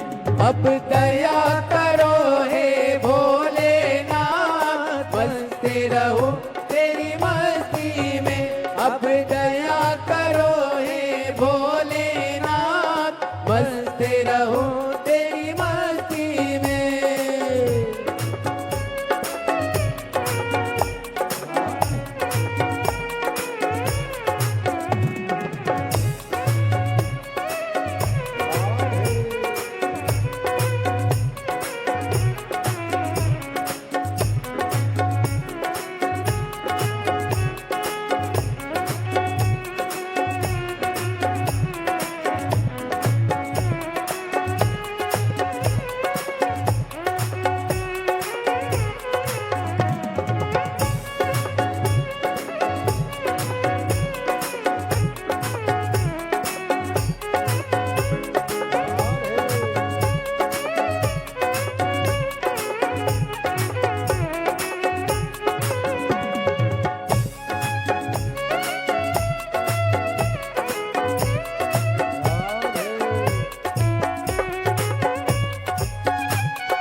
हो मेरे मन में बसे हो भोलेनाथ, मस्त रहूं तेरी मस्ती में। मेरे मन में बसे हो भोलेनाथ, मस्त रहूं तेरी मस्ती में। हो मेरे मन में बसे हो भोलेनाथ, मस्त रहूं तेरी मस्ती में। मेरे मन में बसे हो भोलेनाथ, मस्त रहूं तेरी मस्ती में। मैं तो हर पल करूं प्रभु तेरी आस, मस्त रहूं तेरी मस्ती में। मैं तो हर पल करूं प्रभु तेरी आस, मस्त रहूं तेरी मस्ती में। अब दया करो हे भोलेनाथ, मस्त रहूं तेरी मस्ती में। अब दया करो हे भोलेनाथ, मस्त रहूं तेरी मस्ती में।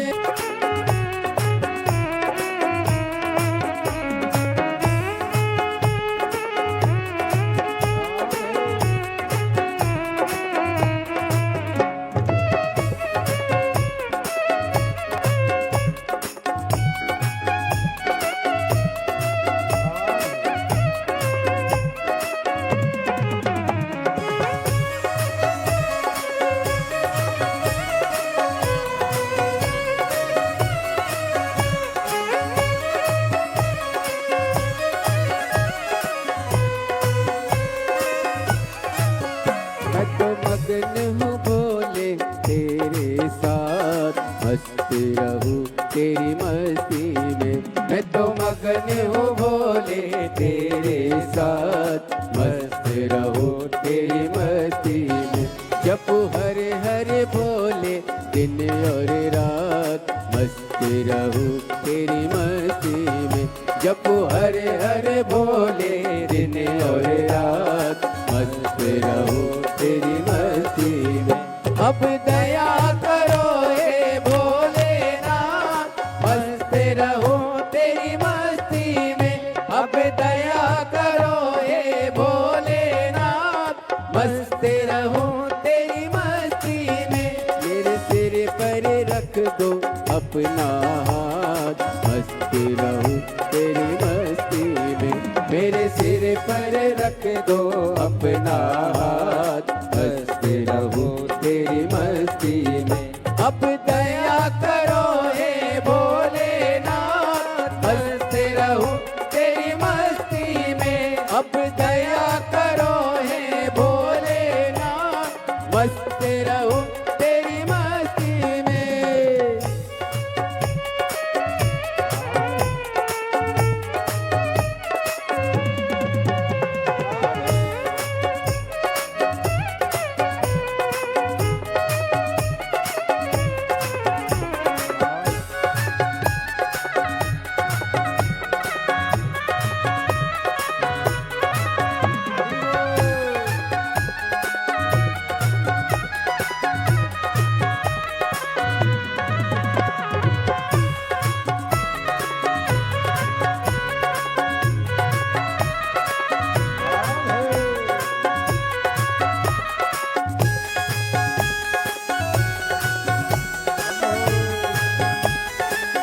रख ले लाज, मस्त रहूं तेरी मस्ती में।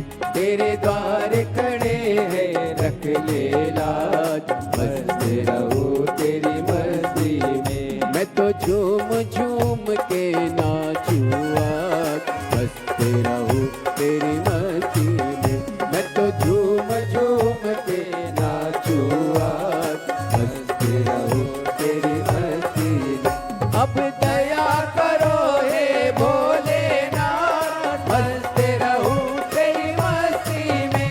अब दया करो हे भोलेनाथ, मस्त रहूं तेरी मस्ती में। दया करो हे भोलेनाथ, मस्त रहूं तेरी मस्ती में। अब दया करो हे भोलेनाथ, मस्त रहूं तेरी मस्ती में। अब दया करो हे भोलेनाथ, मस्त रहूं तेरी मस्ती में। दया करो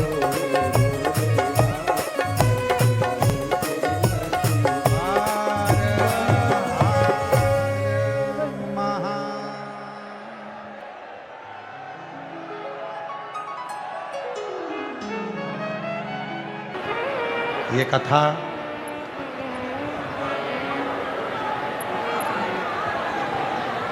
भीलवाड़ा राजस्थान की पवित्र भूमि पर चल रही है। हृदय से प्रार्थना करिए, विनय करें, निवेदन करें। जहाँ जगह मिल जाए वहाँ बैठ जाओ और बाबा को अपने मन का भाव करो। साथ में बोलिएगा, साथ में प्रार्थना करिएगा। आपकी आवाज़ व्यासपीठ तक आए, व्यासपीठ और आपकी आवाज़ शिव तक पहुँचे। भाव से निवेदन करें।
शिवाय नमस्तुभ्यं।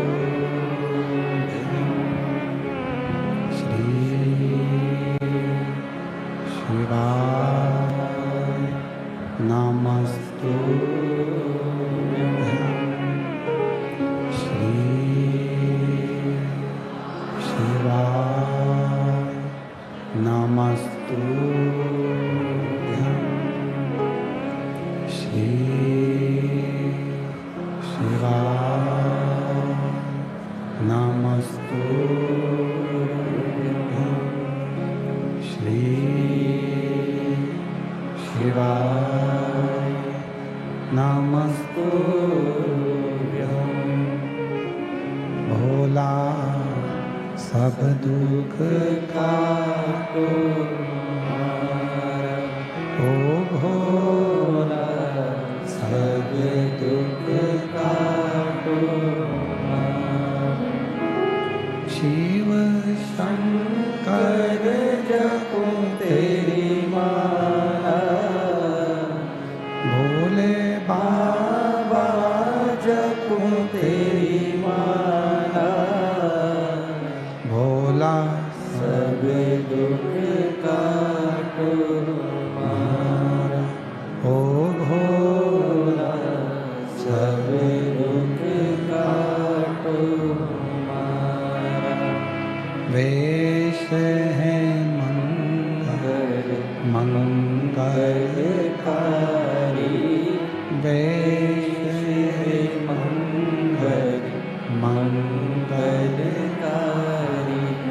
शमशान वासी हमारा, शमशान वासी हमारा, ओ भोला सब दुख काटो हमारा, ओ भोला सब दुख काटो।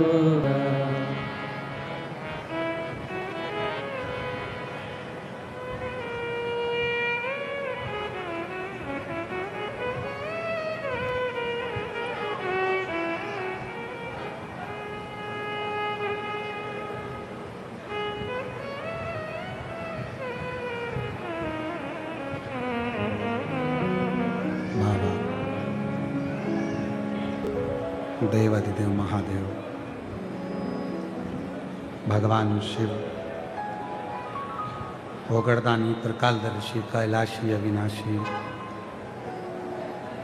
भगवान शंकर की पवित्र कथा कर रहे हैं। शिव महापुराण की कथा वर्णन कर रही है। तुमरुका जी पर्वत मुनि को 7 सूत्र बता रहे हैं।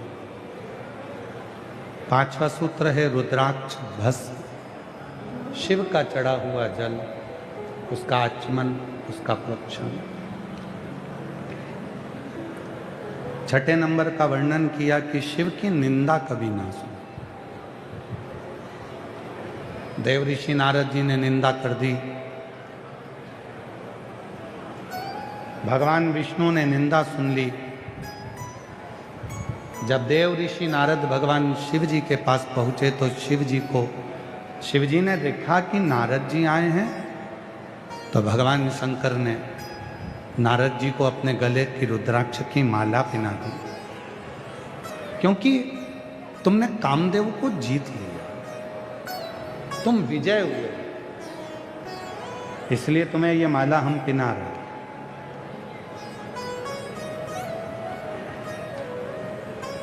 जब व्यक्ति बहुत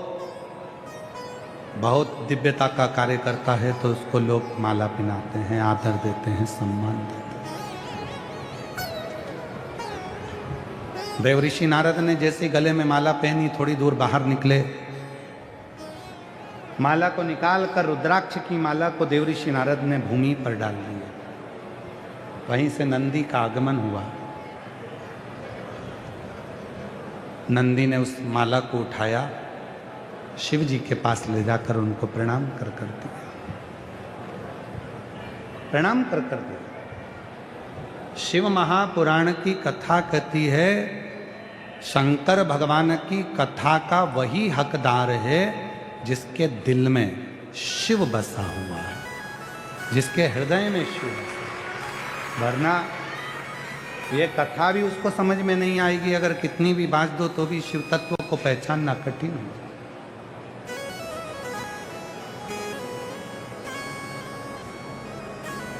शिव की कथा का वही हकदार है जिसके मन में, जिसके हृदय में, जिसके चित्त में शिव समा। शिव तत्व को जानना कठिन है।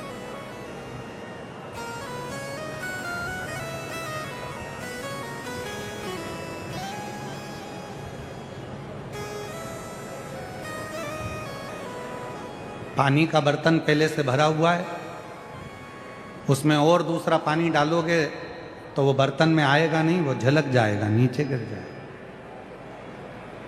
दूध का बर्तन दूध से भरा हुआ है, उसमें दूध पात्र खाली होगा तो उसमें दूध ठहरेगा, वरना दूध भी नीचे गिर जाएगा। पात्र खाली है तो उसमें कुछ भर सकते हैं, पात्र खाली ही नहीं है। अब जिसके अंदर अहंकार भरा हो, आसक्ति भरी हो, काम भरा हो, तृष्णा भरी हो, लोभ भरा हो, विषय भरा हो, वासना भरी हो, अब उसको तुम शिव पुराण की कथा सुनाओ तो उसको कौन सी फर्क पड़ रहा है? वो तो कहेंगे अरे ऐसे तो कथा बहुत होती रहती है, अपना भीलवाड़ा ढेर कथा होती है, कहीं जाओ कथा में, इससे तो अपना घर में पढ़ा रहे हो। काहे लोग बहुत सारे मिलेंगे तुमको, कहेंगे काय को जा रहे हो, भीड़ बढ़ा रहे हो, धूप इतनी तेज पड़ रही है, ट्रैफिक जाम हो रहा है, गाड़ियां पार्किंग में खड़ी करो, पैदल चलो, तब जाकर कथा में पहुंचो। क्यों जा रहे हो? ऐसे बहुत सारे तुमको ज्ञान देने वाले मिलेंगे, तुमको एक ही बात कहना है, आग लगे बस्ती में अपन रहे हो मस्ती में। तूने हमको पैदा नहीं करा, तू हमको खाने को नहीं दे रहा, हमारे माँ बाप ने हमें पढ़ाया, हमारे माँ बाप ने हमें बड़ा किया, तो हम तेरा कहना क्यों सुने? हमारी मर्जी, हमारा चित्त, हमारा मन, हम ना सुने। एक पत्र है, अच्छा है, देखिए।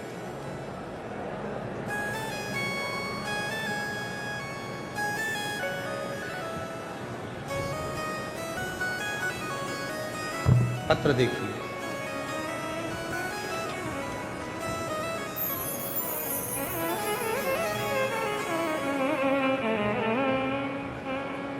मेरा नाम पूनम तिवारी है, पति का नाम विनय तिवारी है। मैं काशी की निवासी हूँ, मेरा मोबाइल नंबर ये है। काशी से आई हैं, कहीं बैठी हों तो हाथ हिला सकती हैं। 5 कथा के पंडाल को सुनने का उनका नियम था। नियम क्यों लिया था? मेरी बेटी गुरुदेव दीपिका तिवारी 2019 में उसको सोरायसिस की बीमारी हो गई, जिसके फोटो लगा रही हूँ। उसका पाँव, उसका शरीर, उसकी पूरी पीठ, उसका पूरा शरीर सोरायसिस से घिरा हुआ था। फोटो आप लोग एलईडी पर देख रहे होंगे। पूरा शरीर उसका सोरायसिस की बीमारी से घिरा हुआ था। गुरुदेव ऐसा कोई अस्पताल नहीं छोड़ा जहां मैंने इलाज ना करवाया। प्रयाग, वाराणसी, गुजरात, राजस्थान, इन सभी जगह पर मैंने अपनी बेटी का इलाज करवाया, पर आराम नहीं लगा। शरीर में इतना कष्ट रहता था कि बेटी रात भर सोती नहीं थी, दिन रात खुजली करती पड़ती थी, क्योंकि सोरायसिस की बीमारी थी। खुजाते खुजाते खून आने लगता था शरीर में से। गुरुदेव जब बेटी स्कूल जाती, बच्चे उससे दूरी बना कर रहते, उसके पास कोई बैठता नहीं था, ना ही कोई बात करता था। बेटी घर आकर खूब रोती थी। गुरुदेव यह सब सुनकर बहुत दुख होता था। तभी मेरी माँ आपकी कथा श्रवण करती थी और मेरी माता ने आपके बारे में बताया। सियोर वाला बाबा है, कथा कहता है, केवल उसके पंडाल में पहुंचो, कथा श्रवण करो, और उसकी मिट्टी को अपनी बेटी के शरीर पर लगाया। माँ इतने दिन से मैंने इलाज करवाया, आराम नहीं लगा, तो पंडाल की मिट्टी क्या आराम देगी? मैंने अपनी माँ की बातों पर भरोसा नहीं करा। फिर मेरी माँ ने फोन किया, एक बार तू जा तो सरी कथा में, पंडाल में पहुंच तो सरी। और हम अपनी बेटी को लेकर, जब कोसी कला मथुरा में आपकी कथा चल रही थी, तब हम काशी से कथा सुनने अपनी बेटी को लेकर आ गए। काशी में कोसी कला मथुरा में कथा सुनी, वहाँ के पंडाल में बैठकर पंडाल की मिट्टी को लेकर बेटी के पूरे शरीर पर लगाया। गुरुदेव आप कहते हो ना कि बाबा उसी को कथा में बुलाते हैं जिनको कुछ देना होता है। मुझे लगा मेरे बाबा भी मेरी बेटी को सही करने वाले थे, इसलिए मुझे बुलाया था। गुरुदेव मेरा विश्वास बढ़ गया। पंडाल की मिट्टी को रोज बेटी के शरीर पर लगाती, पंडाल में ही सोते, पंडाल में ही भोजन करते, और बाबा की ऐसी कृपा हुई गुरुदेव, 3 महीना जाने दो, 2 महीने में मेरी बेटी के शरीर से उस सोरायसिस बीमारी के दाग जाने लगे। और बाबा ने ऐसी कृपा कर दी। मैंने नियम लिया था, मेरी बेटी अगर पूरी ठीक हो जाएगी तो 5 पंडाल में कथा सुनूंगी। और बाबा आज भीलवाड़ा में ये मेरा 5वां पंडाल पूरा हो रहा है। आज मेरी बेटी पूरी तरह से ठीक हो गई, जिसका मैं फोटो लगा रही हूँ। मैं अपनी बेटी का फोटो लगा रही हूँ जिसमें वो पूरी तरह से ठीक हो गई है। मैं अपनी बेटी का चित्र भी लगा रही हूँ। बाबा को प्रणाम करती हूँ। एक लाइन अच्छी लिखी है, आप भी गुनगुनाएं महाराज। अटका हुआ मेरा सारा काम हो गया, अटका हुआ मेरा सारा काम हो गया, कुबरेश्वर वाला बाबा मुझे मेहरबान हो गया। कहीं बैठी हो तो आ सकती हैं। एक पत्र और बड़ा सुंदर है महाराज।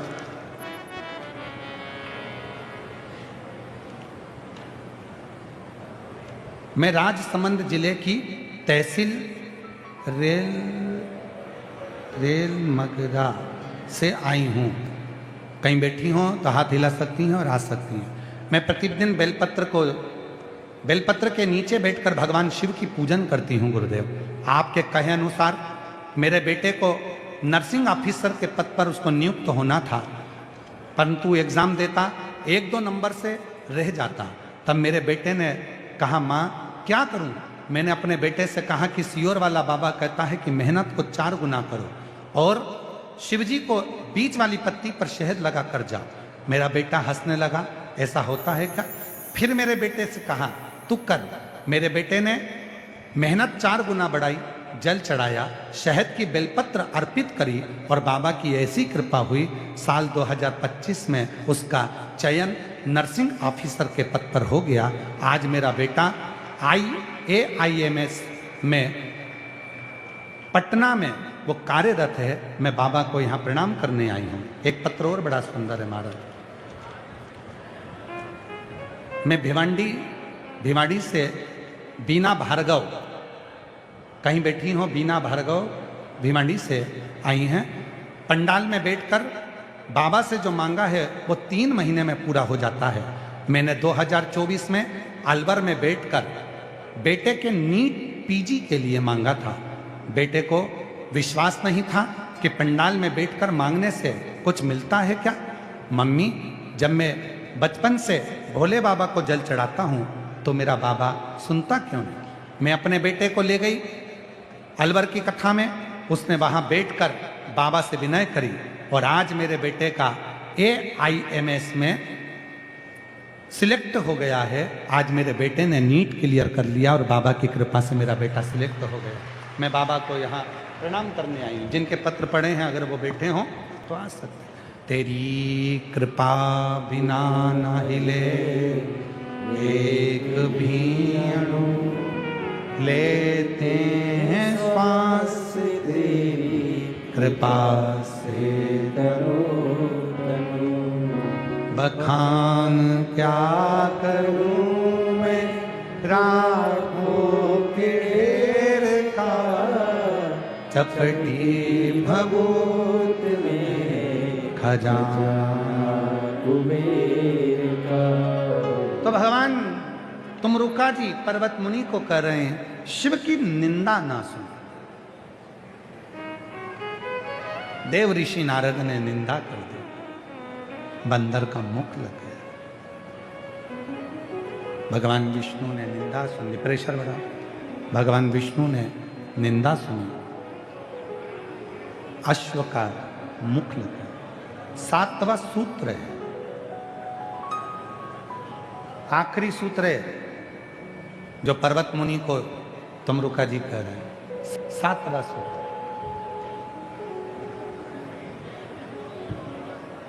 बहुत सावधानी से सुनिएगा इस सूत्र को, जिसको पर्वत मुनि ने श्रवण किया और शिव को प्राप्त कर लिया। यह आखिरी सूत्र।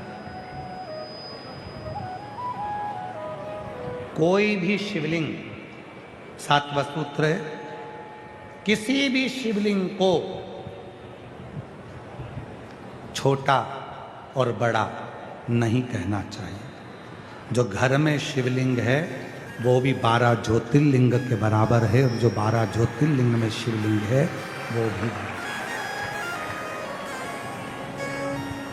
तुम्हारे घर के पास में जो शंकर जी का मंदिर है, उसमें जो शिवलिंग है वो शिवलिंग भी किसी से कम नहीं है।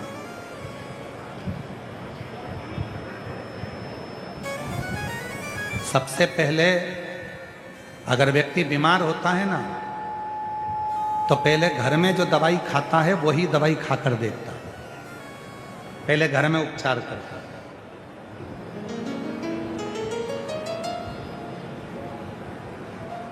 बोलो सही है कि गलत है? सिर दुख रहा है, पेट दुख रहा है, लाओ थोड़ी सी हींग लाओ, पेट पे लगाओ, हींग खा लो। सिर दुख रहा है, बाम लगा लो, कोई टेबलेट खा ली जो गर्म नहीं थी। पहले घर का ट्रीटमेंट। ना जाने कितने लोग बैठे हैं इस कथा के पंडाल में जिनके दिल में ये है मुझे अब की बार अमरनाथ जाना है, मुझे अब की बार केदारनाथ जाना है। अमरनाथ केदारनाथ बाद में जाना, पहले घर के पास में जो शंकर जी का मंदिर है वहाँ एक लोटा जल तो चढ़ाना चालू कर दे, फिर अमरनाथ जा, फिर केदारनाथ जा। पहले वहां तो जा। अमरनाथ जाना है, केदारनाथ जाना है।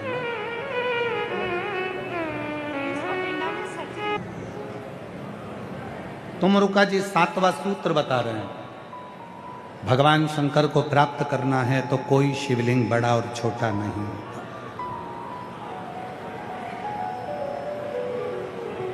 कोई शिवलिंग बड़ा छोटा नहीं।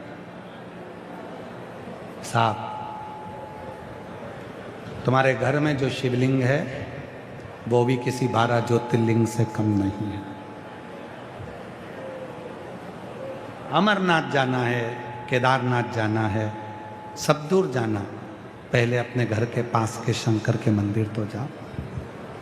व्यक्ति बीमार होता है पहले घर का इलाज करवाता है, घर का इलाज काम नहीं करता तो व्यक्ति फिर अपने गांव के हॉस्पिटल में डॉक्टर को दिखाता है, गांव के हॉस्पिटल में इलाज करवाता है, फिर अपने ज़िले के हॉस्पिटल में जाता है, ज़िले के हॉस्पिटल में काम नहीं हो पाता तब फिर वो जयपुर, उदयपुर, जोधपुर, बड़ी सिटी में, भीलवाड़ा में, फिर वो बड़े शहर में जाता है, वहाँ से भी काम नहीं होता, फिर वो मुंबई, दिल्ली जाता है, ना जाने फिर वो विदेश जाता है।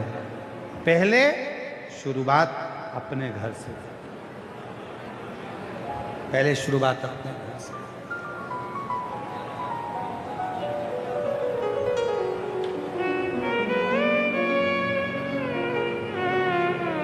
शुरुआत अपने घर से।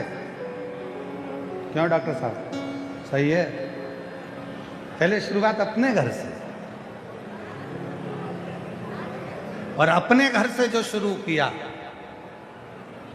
दुख है, तकलीफ है, कष्ट है, पहले अपने घर में जो शंकर का शिवलिंग है उस पर विश्वास करो, एक लोटा जल चढ़ाना प्रारंभ करो, फिर मंदिर जाना चालू करो अपने घर के पास में, फिर मंदिर, फिर बाबा तुम्हारा हाथ पकड़कर एक दिन तुम्हें उज्जैन, काशी, फिर हाथ पकड़कर मेरा बाबा 12 ज्योतिर्लिंग के बीच में विराजमान कुबेरेश्वर धाम में बुला ही लेगा।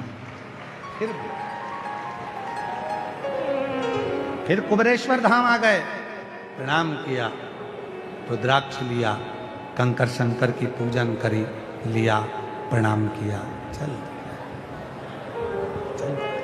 शिव को, शिव को और मेरा तू ही तो हमदर्द है जिसे हर दर्द कहता हूँ, मेरा तू ही तो अब रोते नहीं, अब खुश हो जाए।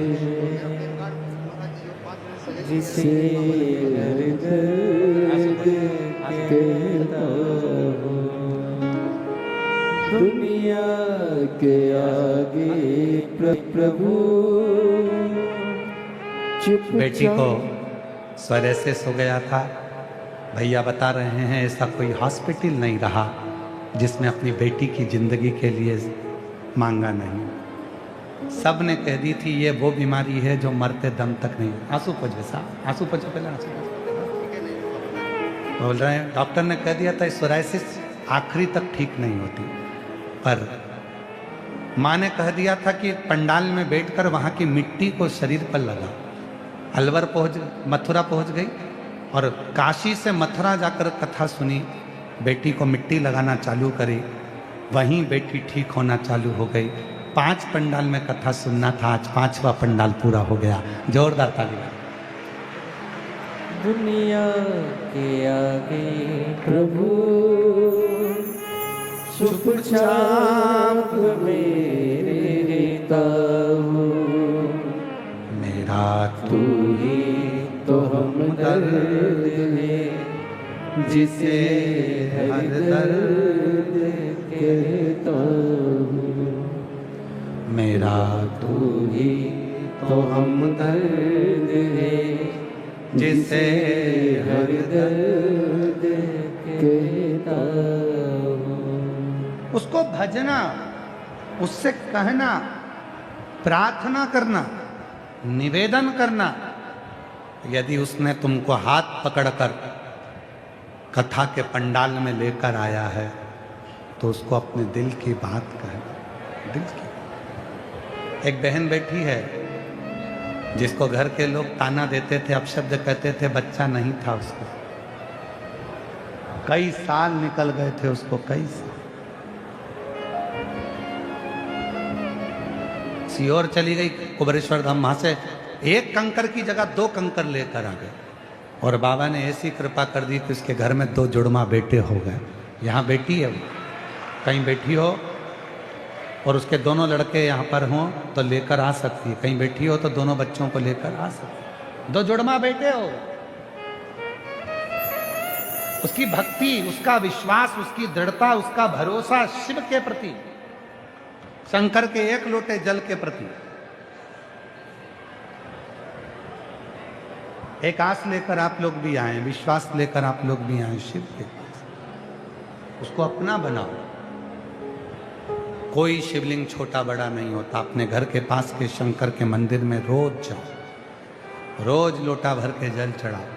तुम्हारी आधे से ज़्यादा दुख, तुम्हारी तकलीफ, तुम्हारा कष्ट, तुम्हारी परेशानी शिव दूर करता है। वो तो असुर का भी संहार करता है तो उस पे भी कृपा करता है। वो ऐसा है।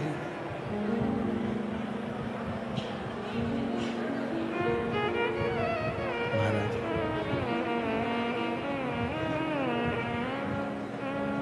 और मेरे भोले तेरा सहारा है, मेरे भोले तेरा सहारा है। मेरी नैया का तू किनारा है, मेरी नैया का तू किनारा है। मेरे बाबा तुझे पुकारा है, मेरे बाबा तुझे पुकारा है। मेरी नैया का तू किनारा है, मेरी नैया का तू किनारा है। शिव को पाना, अपने घर के नजदीक में शिवालय में, अपने घर के पास में शंकर के मंदिर में जाओ, जल चढ़ाओ, अपने मन की बात शिव को कहो। वो एक ना एक दिन तुमको अपनी मंजिल तक पहुंचा देगा, लक्ष्य तक पहुंचा। हम भटके ना, क्यों भटके? एक विदल और उत्पल 2 असुर थे और दोनों माता पार्वती जी की सुंदरता को देखकर उनकी ओर मोहित हो गए। दोनों, किसी का वैभव देखकर, किसी की सुंदरता देखकर, किसी की काया देखकर, किसी की माया देखकर, किसी की कुर्सी देखकर, किसी का पद देखकर, किसी की प्रतिष्ठा देखकर, किसी का यश देखकर किसी पर लोभित मत कि मेरा ये काम हो जाएगा, इनसे दोस्ती कर लूँगा, मेरा ये फायदा हो जाएगा, इनसे पहचान हो जाएगी तो मेरा ये काम निकल जाएगा, वो काम निकल जाएगा। ना ना, किसी का पद, प्रतिष्ठा, कुर्सी, यश, वैभव, धन, दौलत देखकर पहचान करना ये उत्तमता, ये उत्तमता।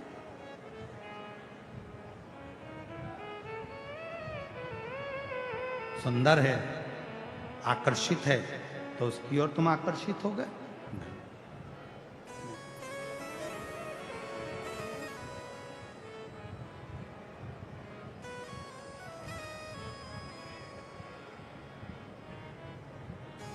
दो थे, रावण और हनुमान। दोनों में सबसे ज्यादा विद्वान था रावण।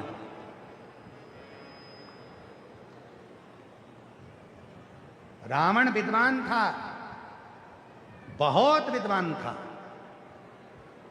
फिर भी मारा गया। क्यों? विद्वान होना एक अलग बात है और विद्यावान होना एक अलग बात है। हनुमान जी विद्यावान थे, रावण विद्वान था। विद्यावान की निशानी होती है, छोटा हो चाहे बड़ा, सबके आगे झुककर चलता है। हनुमान जी लंका में प्रवेश करते समय लंकनी के आगे भी झुक जाते हैं। विद्यावान गुणी अति, राम काज करिबे। हनुमान जी विद्यावान है, रावण विद्वान है। और याद रखना, संसार में बहुत सारे विद्वान घूम रहे हैं, पर तुम उसी को पकड़ना जो विद्यावान हो, जिसमें नम्रता हो, आदर हो, सम्मान हो, सत्कार हो, प्रणाम करे, नमन करे, उसको चुनिए, उसको प्राप्त करें।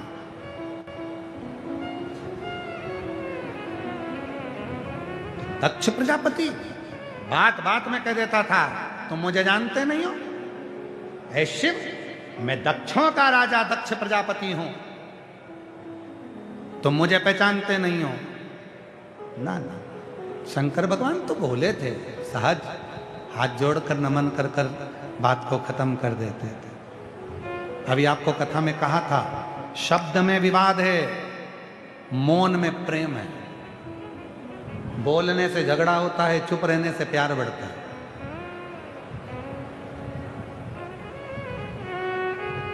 वो लाइन फिर स्मरण करिए। आ बैठ मेरे पास तुझे देखता रहूं, बैठ मेरे ना मैं कुछ कहूँ, तू कुछ कहे। ना नंदी कुछ बोल रहे हैं शिव जी के सामने, शंकर भगवान के ठीक सामने नंदी जी बैठे हैं, कुछ नहीं कहते, केवल मौन होकर शिव जी को देखते रहते हैं, शंकर को देखते रहते हैं। शंकर भगवान नंदी को देखते रहते हैं। दोनों का प्रेम है, स्नेह है, वात्सल्यता है, करुणता है। और याद रखना, प्रेम बोलना नहीं चाहता, प्रेम चुप रहना चाहता है। और याद रखो, कभी भी बोल कर प्रेम नहीं होता, हमेशा प्रेम होता है तो चुप से होता है। मुस्कुरा दिए चुपचाप से, देख लिया निगाह भरकर, प्यार हो गया, प्रेम हो गया। बोला नहीं है, ये बोलने की क्रिया तो सब बाद में है, बोलना तो सब बाद है, पहले केवल चुप है। उठाकर प्रहार करा, विदल उत्पल के प्राण छूटे, कुंदुक शिव जी के चरणों में जाकर गिरा। शिव जी का नाम कुंदकेश्वर महादेव हो गया। बोल कुंदकेश्वर महादेव की। भगवान कुंदकेश्वर पधार रहे हैं, जोरदार ताली बजाकर भगवान श्री कुंदकेश्वर का दर्शन करें। बोल कुंदकेश्वर महादेव की। आज कथा का पंचम दिवस यहाँ विराम हुआ है, तो कल कथा की शिवरात्रि है। क्या है कल? जम के बोलो जरा, शिवरात्रि। तो कल कथा की शिवरात्रि रहेगी। लाखों शिव भक्त इस कथा के पंडाल में पहुंचकर कथा का लाभ लेंगे। रात्रि को बाबा की कीर्तन आनंद होगा। सुबह परसों के दिन 8 बजे से 11 बजे तक कथा होकर विराम हो जाएगी। हर हर। तो सभी को बड़े भाव के साथ कल कथा की शिवरात्रि रहेगी, बड़े आनंद के साथ, शिव की कृपा। और सबसे बड़ी बात तो यह है कि कल कथा की शिवरात्रि बाबा की कृपा से है। एक बार खूब आनंद के साथ जोरदार ताली बजाते हुए आज कथा के पंचम दिवस को विराम की ओर लेते हैं।